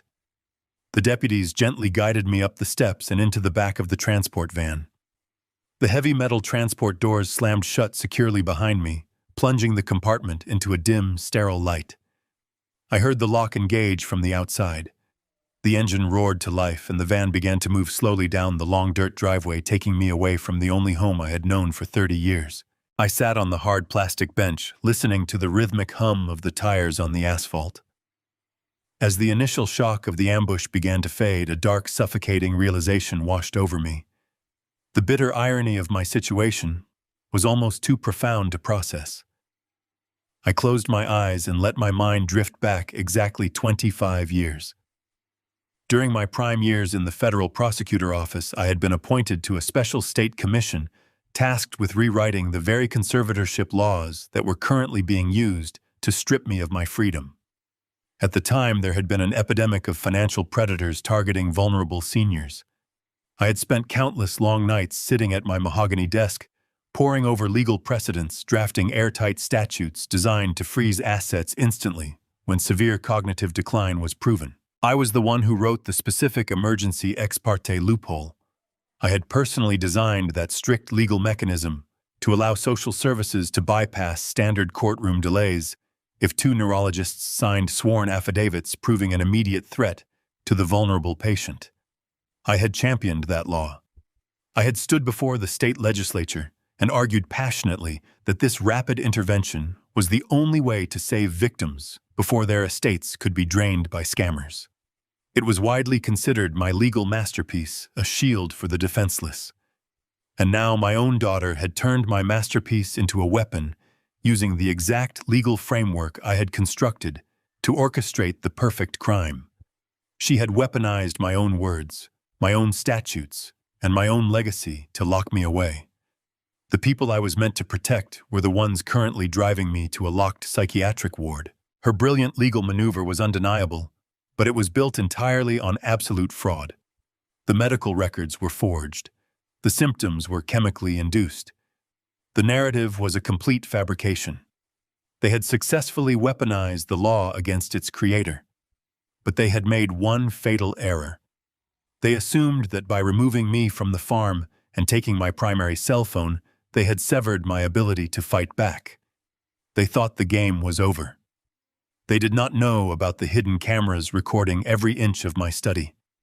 They did not know that Jonathan Pierce was sitting in his downtown office holding digital copies of their shadow banking debts and the video of Preston accessing my safe. And most importantly, they did not know about the small plastic burner phone resting securely against my chest. I reached my right hand inside the thick wool of my cardigan and traced the rectangular outline of the device with my thumb. The van hit a pothole, jostling me slightly, but I remained perfectly still on the bench. I did not need to make a call right now. I just needed to survive the mandatory psychiatric evaluation. I knew exactly how those evaluations worked. I knew the questions the doctors would ask, the cognitive tests they would administer, and the specific behavioral markers they would look for. Once the harsh antipsychotics were entirely out of my system, my mind would be as sharp as a scalpel. I would pass their tests flawlessly. I would easily prove my mental competence. And the moment I was alone in a secure room, I would pull out the burner phone and authorize Jonathan to drop the hammer. Victoria and Preston truly believed they had successfully imprisoned me. They had absolutely no idea they had unknowingly given me the perfect legal alibi, while my final trap snapped firmly shut around their greedy throats. They had absolutely no idea they had unknowingly given me the perfect legal alibi, while my final trap snapped firmly shut around their greedy throats. The transport van ride felt like a descent into a clinical purgatory. When we arrived at the high-security behavioral health facility on the outskirts of the county, I offered absolutely zero resistance. I knew that any display of anger, any assertion of my legal rights, or any demand to speak with an attorney would immediately be documented as combative paranoia. Instead, I let my shoulders slump. I shuffled my feet across the linoleum floors. I stared blankly at the intake nurses, offering only confused murmurs when they asked for my basic information. They cataloged my confiscated personal items, took my vital signs, and escorted me down a long, sterile corridor to a private room. The heavy door clicked shut, the electronic lock engaging with a solid, echoing thud. Through the narrow, reinforced glass window in the center of the door, I could see a burly orderly take his position in the hallway. I was officially a prisoner of the state, trapped within a system I had helped design. The room was deliberately sparse. A narrow bed bolted to the floor, a single chair, and a small adjoining bathroom with no mirrors. I sat on the edge of the stiff mattress, listening to the heavy footsteps of the orderly pacing outside. I waited for 2 agonizing hours, ensuring that the initial intake rounds were completely finished. I listened to the shifting routines of the facility until a deep silence settled over the wing. Once I was certain I was not being actively observed, I slipped my hand into the deep pocket of my wool cardigan. My fingers wrapped around the small plastic burner phone. Moving with agonizing slowness, I slid the device out and immediately slipped it beneath the thin mattress, creating a secure hiding spot, just in case a nurse conducted a random room search. I sat perfectly still, my eyes fixed on the door. The orderly outside had stopped pacing and appeared to be reading a magazine. I slid my hand back under the mattress, retrieving the phone. I kept the device low, shielded by my body, and turned the screen brightness down to the absolute minimum setting. The walls were thin, and even a whisper might alert the staff. I typed a rapid text to Jonathan Pierce. I gave him the name of the facility and explained the ex parte emergency order, the forged medical affidavits, and the rapid extraction from the farm. It took 30 seconds for Jonathan to reply. His text was brief, but the fury behind his words was palpable. They bypassed the standard docket, he wrote. They used a specific emergency loophole to strip your rights without a preliminary hearing. But that order is only temporary. By law, they must hold a formal evidentiary hearing within 72 hours to solidify the conservatorship and make it permanent. That gives us exactly 3 days. I stared at the glowing text, my legal mind instantly shifting into overdrive. 72 hours. It was a narrow window, but it was enough. I typed my response outlining the parameters of our counterattack. We need to let them think they have won, I wrote. Do not file any immediate motions to contest the hold. Do not alert their legal team. Let them walk into that courtroom on Monday morning believing I am entirely defenseless. Jonathan replied instantly. My forensic accountants have officially broken through the shadow corporate layers. We have the paper trail connecting his venture capital firm directly to the Chicago syndicate. We have the loan guarantees featuring your forged signature. My technical team has perfectly preserved the high-definition surveillance footage of Preston opening your floor safe and photographing your assets. It is completely irrefutable. We will bury them. I read his words, feeling a surge of cold, methodical satisfaction. We needed to ensure every single piece of their fraud was exposed simultaneously. I instructed Jonathan to silently subpoena the 2 out-of-state neurologists who had signed the fake medical affidavits. We both knew those doctors were likely paid off using the syndicate money, and under the threat of federal perjury charges, they would crumble instantly on the witness stand. I also told him to prepare a massive federal injunction ready to be filed the very second the hearing commenced. We were going to hit them with a shockwave of legal destruction so absolute that they would not even have time to blink. Jonathan agreed to the strategy.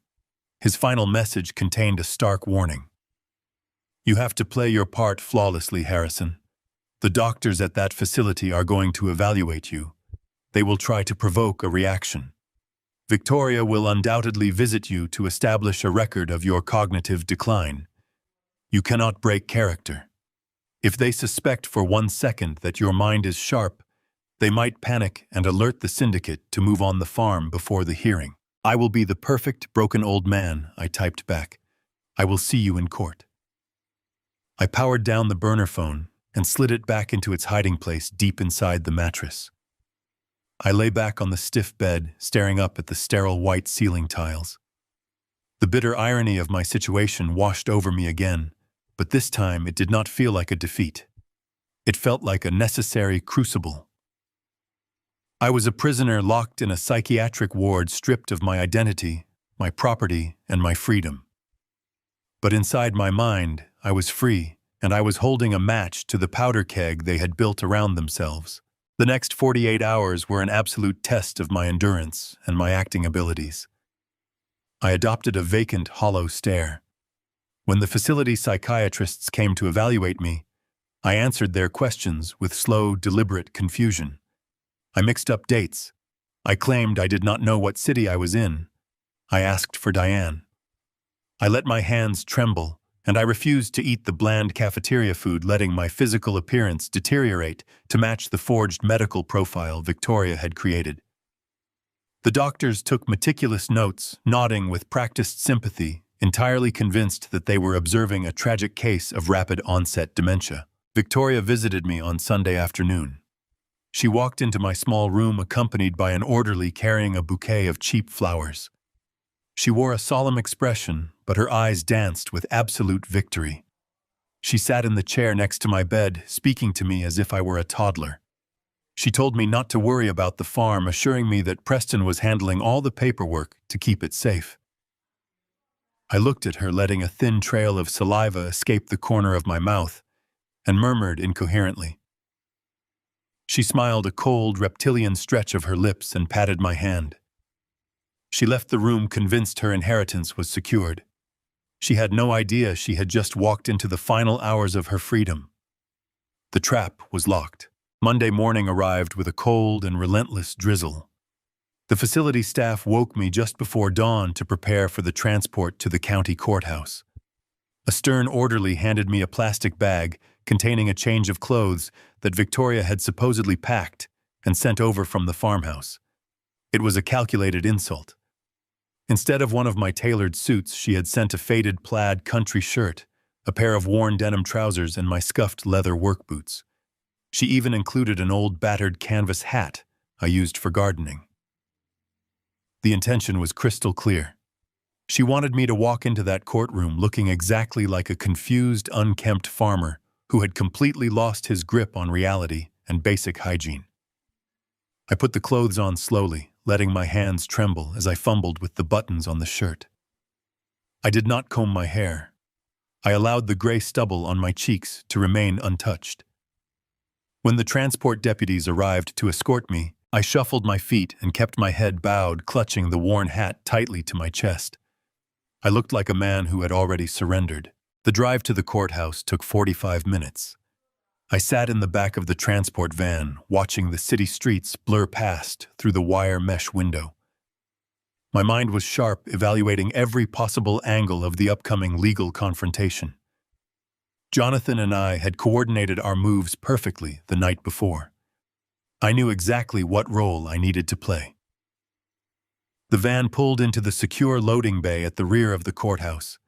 The heavy doors swung open, and the freezing rain hit my face. The deputies guided me up the concrete stairs and through the bleak institutional corridors of the holding area. We walked past holding cells and busy clerks moving toward the designated civil family courtrooms. Every step I took was deliberate. I dragged my left boot, slightly simulating the physical decline Victoria had described in her fraudulent medical filings. We finally reached the heavy wooden doors of courtroom 4. The deputy pushed the doors open, and a hush immediately fell over the room as we stepped inside. I kept my gaze fixed firmly on the polished floorboards, but my peripheral vision captured everything. The courtroom was relatively empty, standard for closed conservatorship hearings. Sitting at the plaintiff table was Victoria, dressed in a conservative dark navy suit that screamed responsible daughter. Beside her sat Preston, wearing a tailored charcoal suit and a look of profound, practiced somberness. They had hired a high-powered litigator from a prestigious city firm, a tall man with slicked-back hair and an expensive silk tie. I was guided to the defense table. I sat down heavily, placing my worn hat on the table in front of me. I let my shoulders slump forward, resting my chin near my chest. I risked a brief upward glance. Victoria was looking at me. A subtle, incredibly cruel smirk played at the very corners of her mouth. It was the look of a predator watching a trapped animal breathe its last breath. Preston leaned over and whispered something to his wife, shaking his head with the display of fake, patronizing pity. They were entirely convinced that they had executed the perfect crime. The bailiff announced the arrival of the judge. Everyone in the room stood, except for me. I remained seated, playing the part of a man too disoriented to understand basic courtroom protocols. The deputy standing behind me gently nudged my shoulder, but I merely let out a confused, rattling breath. The judge, a stern-looking woman with graying hair and sharp glasses, took her seat at the elevated bench. She looked down at me with a mixture of professional detachment and quiet sympathy. The high-priced lawyer standing next to Victoria immediately launched into his opening statement. He spoke with the smooth, polished cadence of a man who was used to winning unopposed battles. "Your Honor," he began, his voice echoing through the quiet chamber. "We are here today under incredibly tragic circumstances. We are petitioning the court to make the emergency conservatorship of Mr. Harrison Caldwell permanent. This is not a decision his family has made lightly, but it is one made out of absolute, unavoidable necessity for his own physical and financial safety." The lawyer picked up a thick binder from his table and held it up for the judge to see. He proceeded to present a slam-dunk case of severe, irreversible dementia. He walked the judge through the forged medical records with clinical precision. He cited the sworn affidavits from the 2 out-of-state neurologists detailing a rapid and aggressive cognitive collapse. He read passages describing my supposed symptoms, the violent paranoia, the inability to recognize my own family members, and the complete loss of short-term memory. He painted a masterful, devastating portrait of a man whose mind had dissolved into a dark, terrifying abyss. I listened to his lies without moving a single muscle. I kept my eyes focused on the scuffed toes of my work boots. The lawyer then turned his attention to the financial aspects of the estate. He described the vast acreage of the farm and the complex investment portfolios I managed. He argued that leaving such a massive estate in the hands of a man suffering from severe delusions was not just irresponsible, it was actively dangerous. To solidify his argument, the lawyer directed the attention of the court to a large monitor positioned near the witness stand. He played the video Victoria had recorded on her cell phone the night of my manufactured crisis. The screen lit up with the image of me standing barefoot in the freezing gravel, wearing thin pajamas, weeping openly, and screaming for my deceased wife. The audio of my pathetic, confused rambling filled the courtroom. It was incredibly difficult to watch myself in that state, even knowing it was a calculated performance. The judge watched the screen intently, her expression softening into profound sadness. The lawyer paused the video, letting the tragic image linger in the air. As you can clearly see, Your Honor, my client's father is a profound danger to himself. He wanders into freezing temperatures. He suffers from vivid hallucinations. He is entirely incapable of making rational decisions regarding his medical care or his extensive assets. We respectfully request that his daughter Victoria be granted full and permanent control over his estate to ensure his safety and preserve his legacy. The lawyer closed his heavy binder and stepped back, offering a solemn, respectful nod to the presiding judge. Victoria reached out and gently squeezed Preston's hand, wiping a single, meticulously manufactured tear from her cheek with a white tissue. The entire courtroom was completely silent. Everyone was waiting for me to react, to shout, to protest, or to cry out in helpless confusion. I remained absolutely motionless in my wooden chair. I kept my head bowed and my eyes locked onto the floorboards. I let them fully bathe in their false victory, waiting patiently for the ultimate legal trap to finally spring completely shut forever. The silence in courtroom 4 stretched for several long, agonizing moments. Judge Gregory Mitchell adjusted his heavy, dark-framed glasses and let out a quiet sigh. He looked down at the documents spread across his elevated bench, organizing the forged medical affidavits and the fraudulent financial assessments into a neat stack. I could hear the faint rustle of paper as he prepared to deliver his ruling. Victoria shifted in her seat. Across the aisle, the fabric of her expensive navy suit rubbing against the polished wood of the plaintiff table. She let out another soft, manufactured sniffle, playing her part to the very end. The high-priced litigator standing beside her cleared his throat, adjusting his silk tie with an air of absolute confidence. He believed he was simply wrapping up a routine, unopposed conservatorship hearing. Judge Mitchell finally picked up his wooden gavel and cleared his throat to speak. "Mr. Caldwell," Judge Mitchell began, his voice carrying a tone of gentle, practiced authority designed to soothe those suffering from cognitive decline. "I know this process can be incredibly confusing and frightening. I need you to look at me, sir, so I can ensure you understand what is happening in this courtroom today." I kept my chin tucked against my chest for 3 full seconds. I wanted the anticipation to build.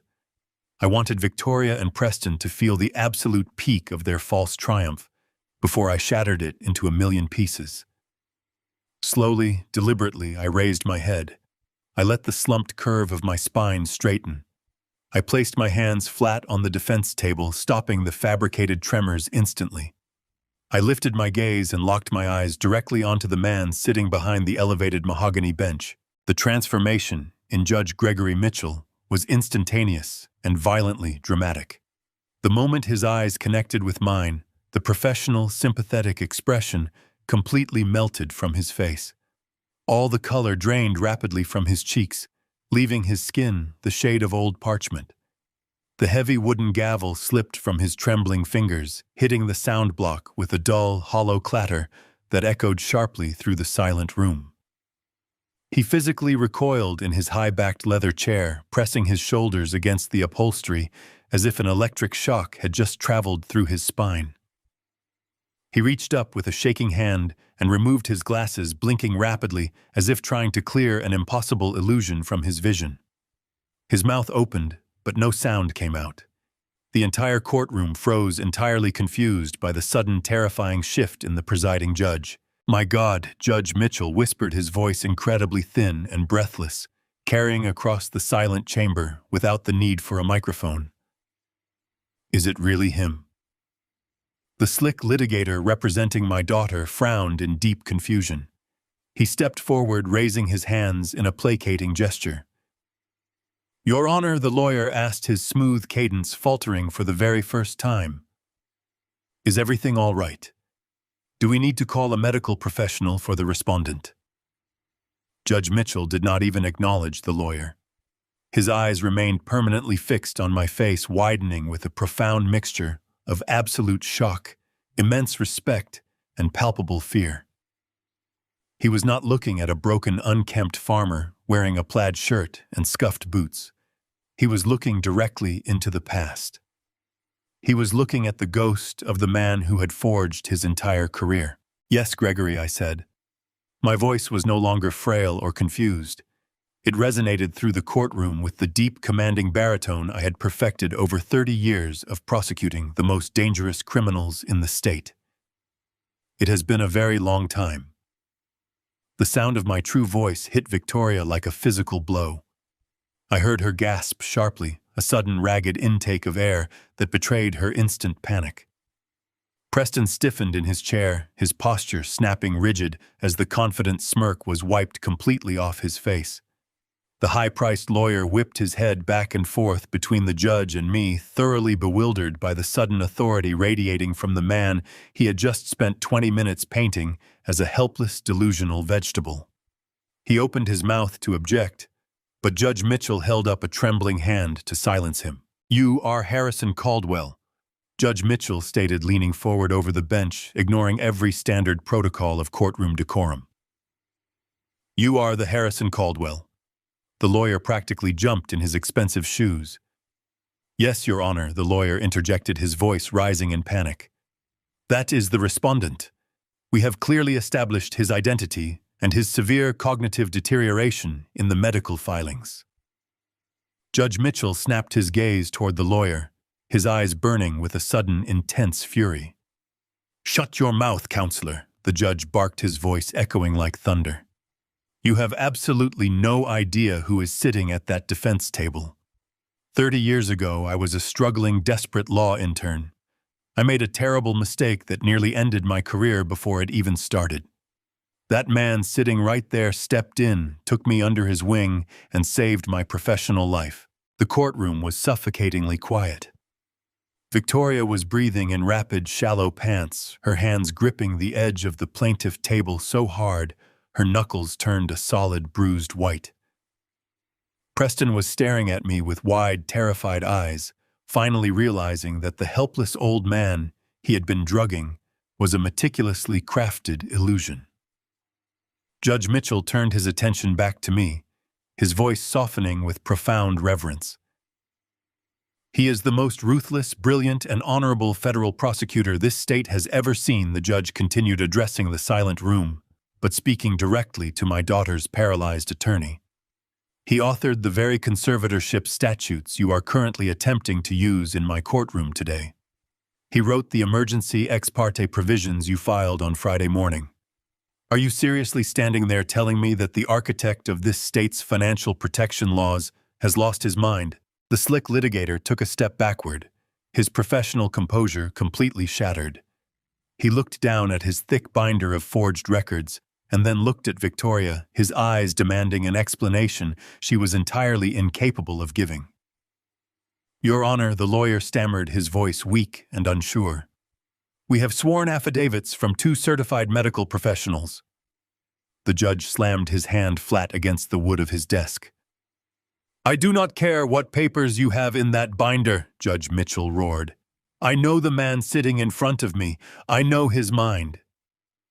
The dynamic in the room shifted so violently that the air felt heavy. I remained perfectly still, watching the absolute terror take hold of my daughter and her husband. I had them exactly where I wanted them.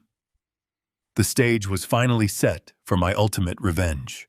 The arrogant lawyer released his grip, allowing the heavy binder to crash onto the polished floor. Victoria buried her face in her trembling hands, letting out a genuine, suffocating sob of pure defeat. They both finally realized the horrifying truth simultaneously. The The perfect crime was completely over. I had won. I let the silence hang in the air for a few moments longer, allowing the absolute gravity of the situation to crush the remaining breath from their lungs. Then I slowly opened my fingers. The battered canvas hat fell from my grasp, hitting the polished floor with a soft, dismissive thud. I placed my hands flat on the defense table and pushed myself upward. The stooped, fragile posture I had maintained for weeks vanished instantly. I drew my shoulders back, lifted my chin, and stood at my full height. The trembling in my hands ceased. My gaze hardened into the cold, penetrating stare that had once made hardened criminals break down in interrogation rooms. I looked at the opposing counsel, watching the arrogant litigator shrink back, as if he had been physically struck by an unseen force. The confident smirk that had been plastered across his face just a few moments prior dissolved into a mask of pure uncertainty. I turned my attention to the bench. "Your Honor," I said, my voice cutting through the stillness like a finely sharpened blade. "With the permission of the court, I am formally requesting to waive my right to appointed counsel. I will be representing myself in this matter." Judge Gregory Mitchell did not hesitate for a fraction of a second. "Permission is unequivocally granted, Mr. Caldwell." The judge replied, his voice thick with profound respect. "The floor is entirely yours." Right on cue, the heavy double doors at the back of the courtroom swung open with a resounding crash. Jonathan Pierce strode into the chamber, moving with the relentless momentum of an approaching storm. He was wearing his signature charcoal suit, radiating absolute authority. Behind him, 2 paralegals pushed a heavy metal trolley burdened with 6 large, tightly packed banker's boxes. The wheels squeaked sharply against the floorboards, shattering the quiet atmosphere of the room. Jonathan marched straight down the center aisle, completely ignoring the frantic, terrified stares of my daughter and her husband. He bypassed their table entirely, not even offering them a single fleeting glance of recognition, and positioned the trolley directly beside me. He offered me a single grim nod before stepping back. I placed my hand on the top box. "Your Honor," I continued, my tone ringing with absolute clarity. "The petition before you today is not a tragic plea for the protection of a deteriorating patriarch. It is the final desperate act of a highly coordinated criminal conspiracy. The petitioners are attempting to use this courtroom to finalize a $15 million fraud." I turned to look directly at Preston. His face was slick with a cold sweat. He looked like a man standing on the gallows. I reached into the first box and pulled out a thick stack of printed transcripts and financial records. "Opposing counsel has presented you with sworn medical affidavits detailing my supposed cognitive collapse," I stated, walking slowly toward the center of the room. "He claims 2 independent neurologists diagnosed me with late-stage chemical dementia." I placed the documents on the edge of the judge's bench. "What counsel does not know is that my legal team served federal subpoenas to both of those out-of-state doctors yesterday evening. When faced with the threat of federal perjury charges and the immediate loss of their medical licenses, they were remarkably forthcoming. They confessed to accepting wire transfers of $50,000 each to sign those blank affidavits." I turned to look at the slick litigator. The man looked physically ill. He began frantically packing his briefcase, shaking his head in a desperate attempt to distance himself from the toxic fallout. I did not stop. I pulled a small clear plastic evidence bag from my pocket and held it up. The bag contained the white capsules Victoria had forced upon me. The symptoms described in those forged medical records were indeed real, I explained, my voice growing colder with every word. "Because my daughter, the loving petitioner, has been systematically poisoning me for the last 4 weeks.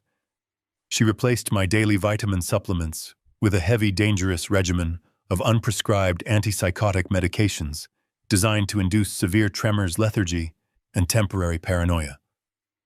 She weaponized a chemical restraint to manufacture the exact visual evidence she needed to steal my autonomy." Victoria let out a strangled, pathetic whimper, burying her face deeper into her hands. But she was only half of the equation. I turned my full, terrifying focus onto Preston. He tried to look away, but I stepped closer to their table, forcing him to face me. The medical fraud was merely the key to unlock the vault. I told the court, my voice echoing off the high ceiling. The true motivation sits at the plaintiff table. Preston has projected the image of a highly successful venture capitalist. In reality, his firm is a bankrupt shell.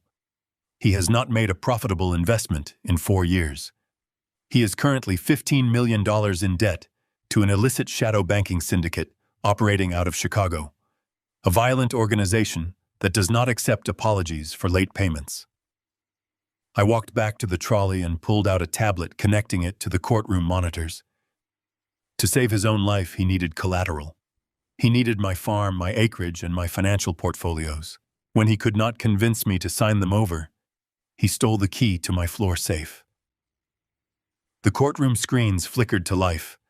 The crystal-clear, high-definition surveillance footage began to play. Every single eye in the room watched Preston creep into my study. They watched him roll back the heavy Persian rug, open the hidden safe, and meticulously photograph my private deeds and bearer bonds. The silence was absolute as the digital proof of his undeniable felony infiltration played out for the silent judge. He used these photographs to forge my signature on multiple loan guarantee documents. I stated, my voice echoing over the undeniable video evidence. He pledged my entire estate to a criminal syndicate to cover his shadow debt. The emergency conservatorship filed on Friday was his desperate attempt to finalize the legal transfer of those assets before I could sign the farm over to a state charity. He was not protecting me. He was feeding me to the wolves to save himself. The arrogant litigator finally snapped his briefcase shut, abandoned his clients at the table, and literally sprinted toward the heavy wooden doors at the back of the chamber. He wanted absolutely nothing to do with the incredibly monumental criminal conspiracy I had just systematically ripped wide open. Victoria was hyperventilating, clawing at the collar of her expensive navy suit, unable to escape the crushing weight of her imminent destruction. Preston sat completely frozen in his chair, his eyes hollow and vacant, as he stared at the damning surveillance footage looping on the screens. They were completely broken, trapped in a nightmare of their own making. I turned back to face the elevated bench, looking directly at Judge Gregory Mitchell. I am not a helpless old man, Your Honor. I am Harrison Caldwell, and I am filing formal criminal charges against the two of them right here today. I reached into the second banker box Jonathan had placed beside me, withdrawing a thick blue evidentiary folder. I opened it and extracted a certified laboratory document, holding it up so the judge could clearly see the embossed seal. Your Honor, I stated, my voice steady and unwavering. The medical affidavits opposing counsel submitted rely on symptoms I actively exhibited over the past month. However, those symptoms were not the result of cognitive decay. They were chemically induced. I am submitting into evidence a comprehensive independent toxicology report. 4 days before they dragged me from my home, my attorney arranged for a covert blood and hair follicle analysis. The results conclusively prove a systematic daily ingestion of a powerful, unprescribed antipsychotic medication. I pulled a secondary sheet of paper from the folder, a crisp financial statement. Furthermore, I am submitting the corresponding financial trace. This is a certified credit card statement belonging to my daughter Victoria Caldwell. It details a cash transaction at an out-of-state unregulated pharmacy exactly 5 weeks ago. The purchase corresponds perfectly with the exact dosage and timeline of the chemical restraints found in my bloodstream. She did not just observe my mental decline. She manufactured it, poisoning her own father to fabricate the medical grounds for this conservatorship. A collective gasp echoed from the sparse gallery. Victoria clutched her throat, her chest heaving as she let out a piercing, high-pitched wail of absolute panic. The pristine facade she had maintained for weeks was crumbling into dust right before my eyes. She began to shake uncontrollably, her eyes darting around the room as if searching for a hidden exit. I did not pause to let them recover. I reached into the third box and pulled out a portable high-capacity digital drive. I handed it to the bailiff, who formally presented it to the bench. This drive contains the raw, unedited 4K resolution footage captured by the concealed cameras in my private study. I explained, my tone turning razor-sharp. Opposing counsel briefly witnessed a segment of this recording, but the full-time stamped file is now officially submitted into the permanent court record.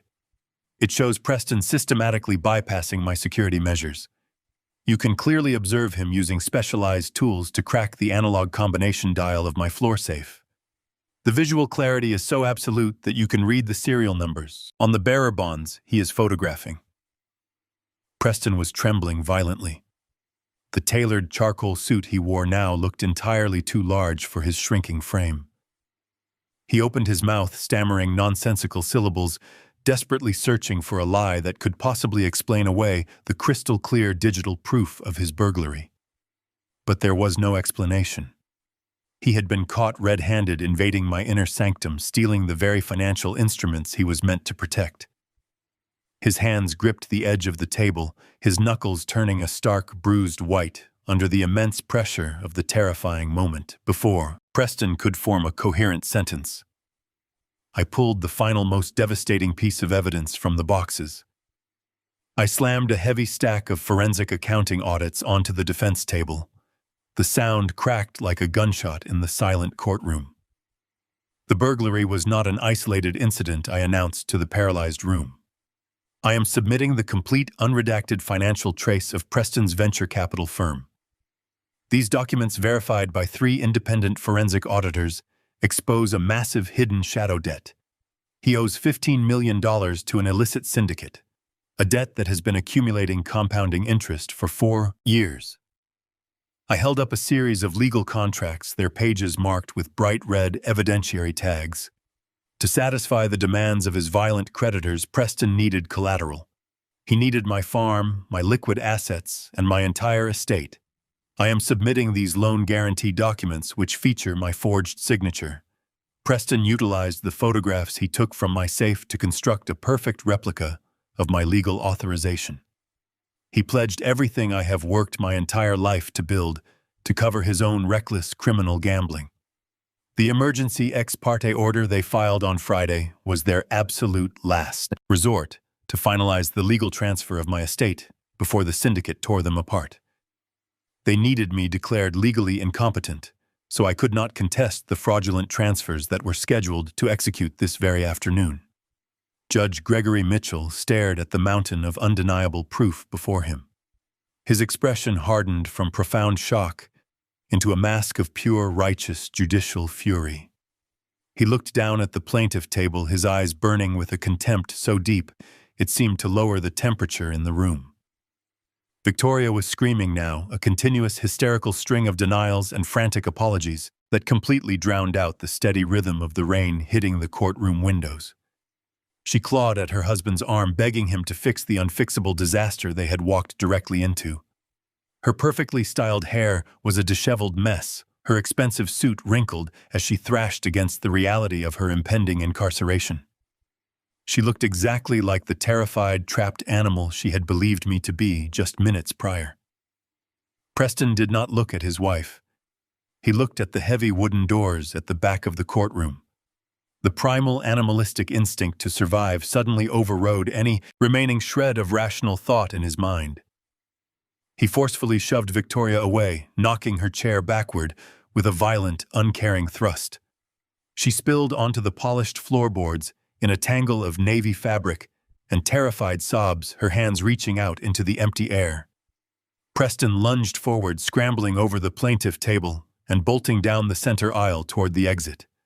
He was sprinting for his life, completely blinded by adrenaline, desperate to escape the immediate crushing weight of federal prison and the violent syndicate waiting for their money outside. He did not even make it halfway down the long aisle. Judge Mitchell slammed his gavel down, the sound ringing out like a thunderclap across the vaulted ceiling. "Bailiffs, secure that man immediately." The judge bellowed, his voice commanding absolute obedience from the court officers. Three heavily armed bailiffs converged on Preston, instantly moving with swift, practiced, tactical precision. The largest officer hit him from the side with a punishing shoulder tackle, driving him violently into the solid oak of the spectator benches. The impact knocked the wind completely out of Preston's lungs with a sickening thud.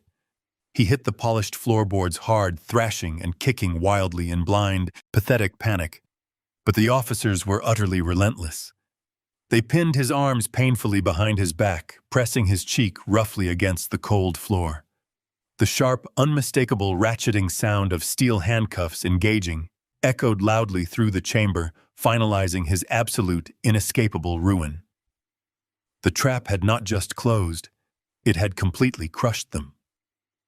I stood tall behind the defense table, watching my treacherous daughter weep uncontrollably on the floor, while her husband lay subdued and broken.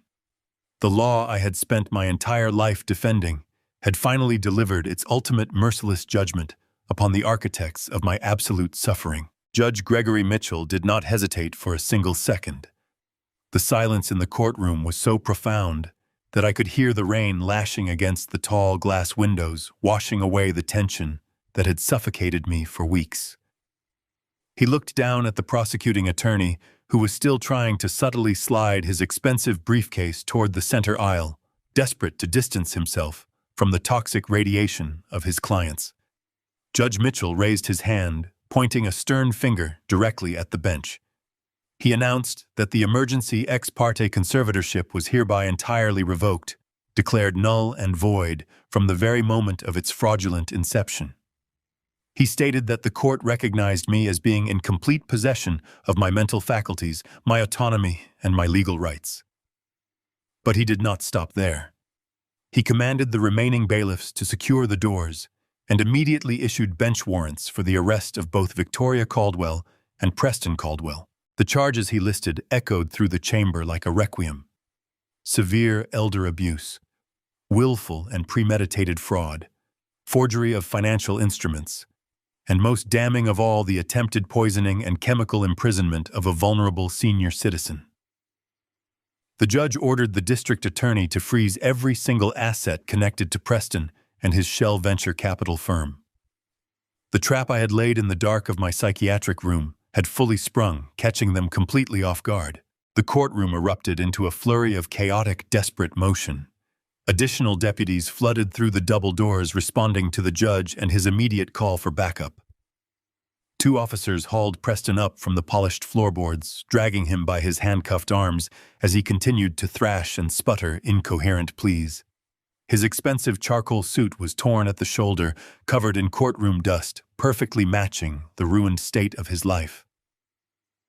Victoria realized she was next. She tried to stand, her legs giving out beneath her, as the reality of federal prison materialized before her eyes. A female deputy approached her, instructing her to place her hands behind her back. Victoria resisted, weeping hysterically, shaking her head from side to side as the cold steel bracelets clicked tightly around her slender wrists. She turned her desperate gaze toward me, her mascara running in dark streaks down her pale cheeks. She opened her mouth to scream, but the deputies were already marching her toward the side exit, guiding her toward the holding cells. Jonathan Pierce stood beside me, his arms crossed over his chest, watching the systematic dismantling of the criminals who had tried to steal my life. We exchanged a silent nod of mutual respect. The job was not just done. It was executed with absolute, terrifying perfection. I walked out of the courtroom, my posture straight, my mind sharper than it had been in decades.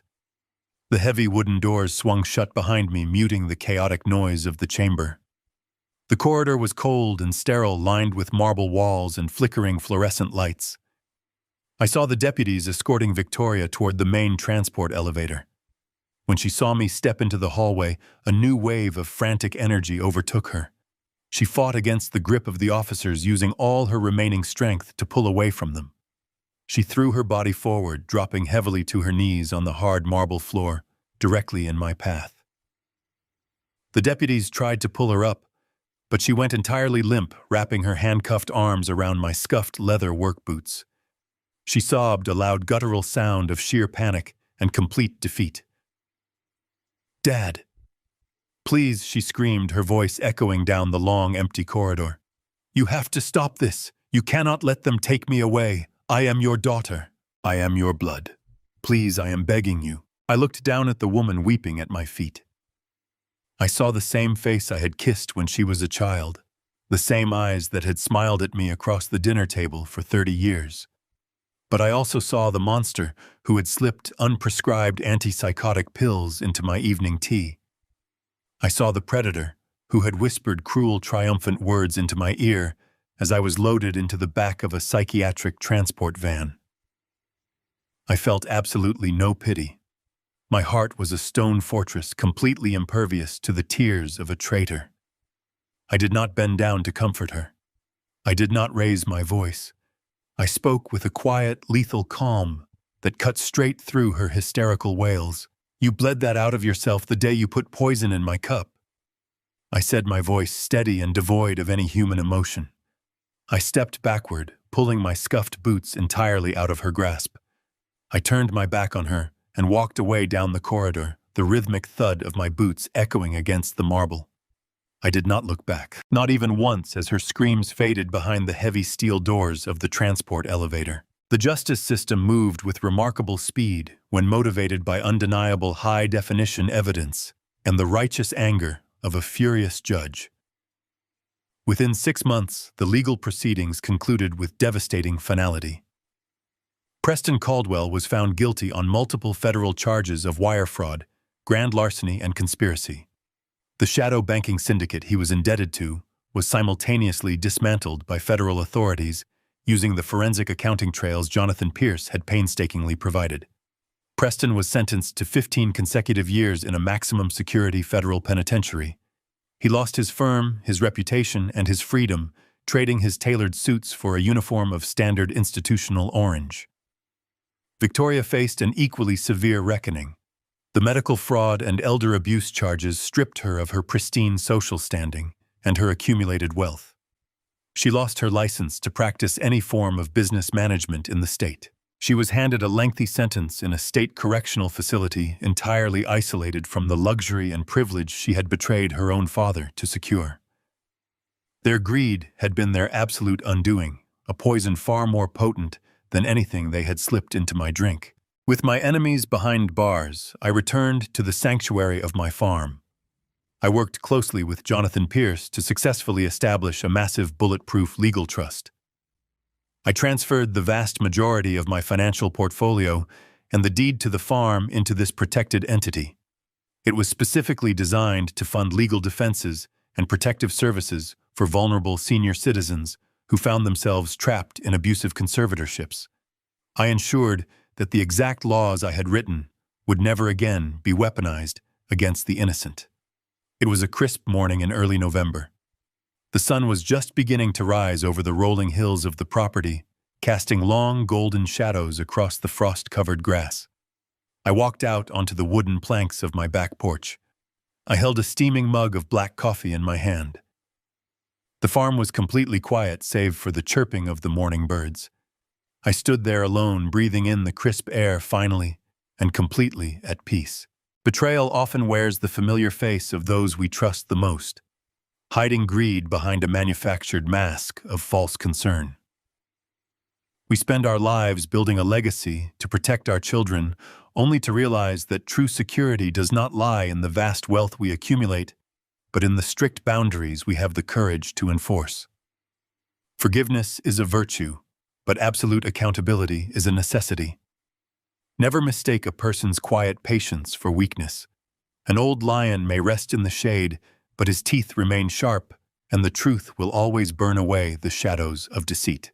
If this story kept you on the edge of your seat, hit that subscribe button right now. Share your thoughts in the comments. How would you have handled Victoria and Preston? Do not forget to like and turn on notifications so you never miss our next thrilling story of justice.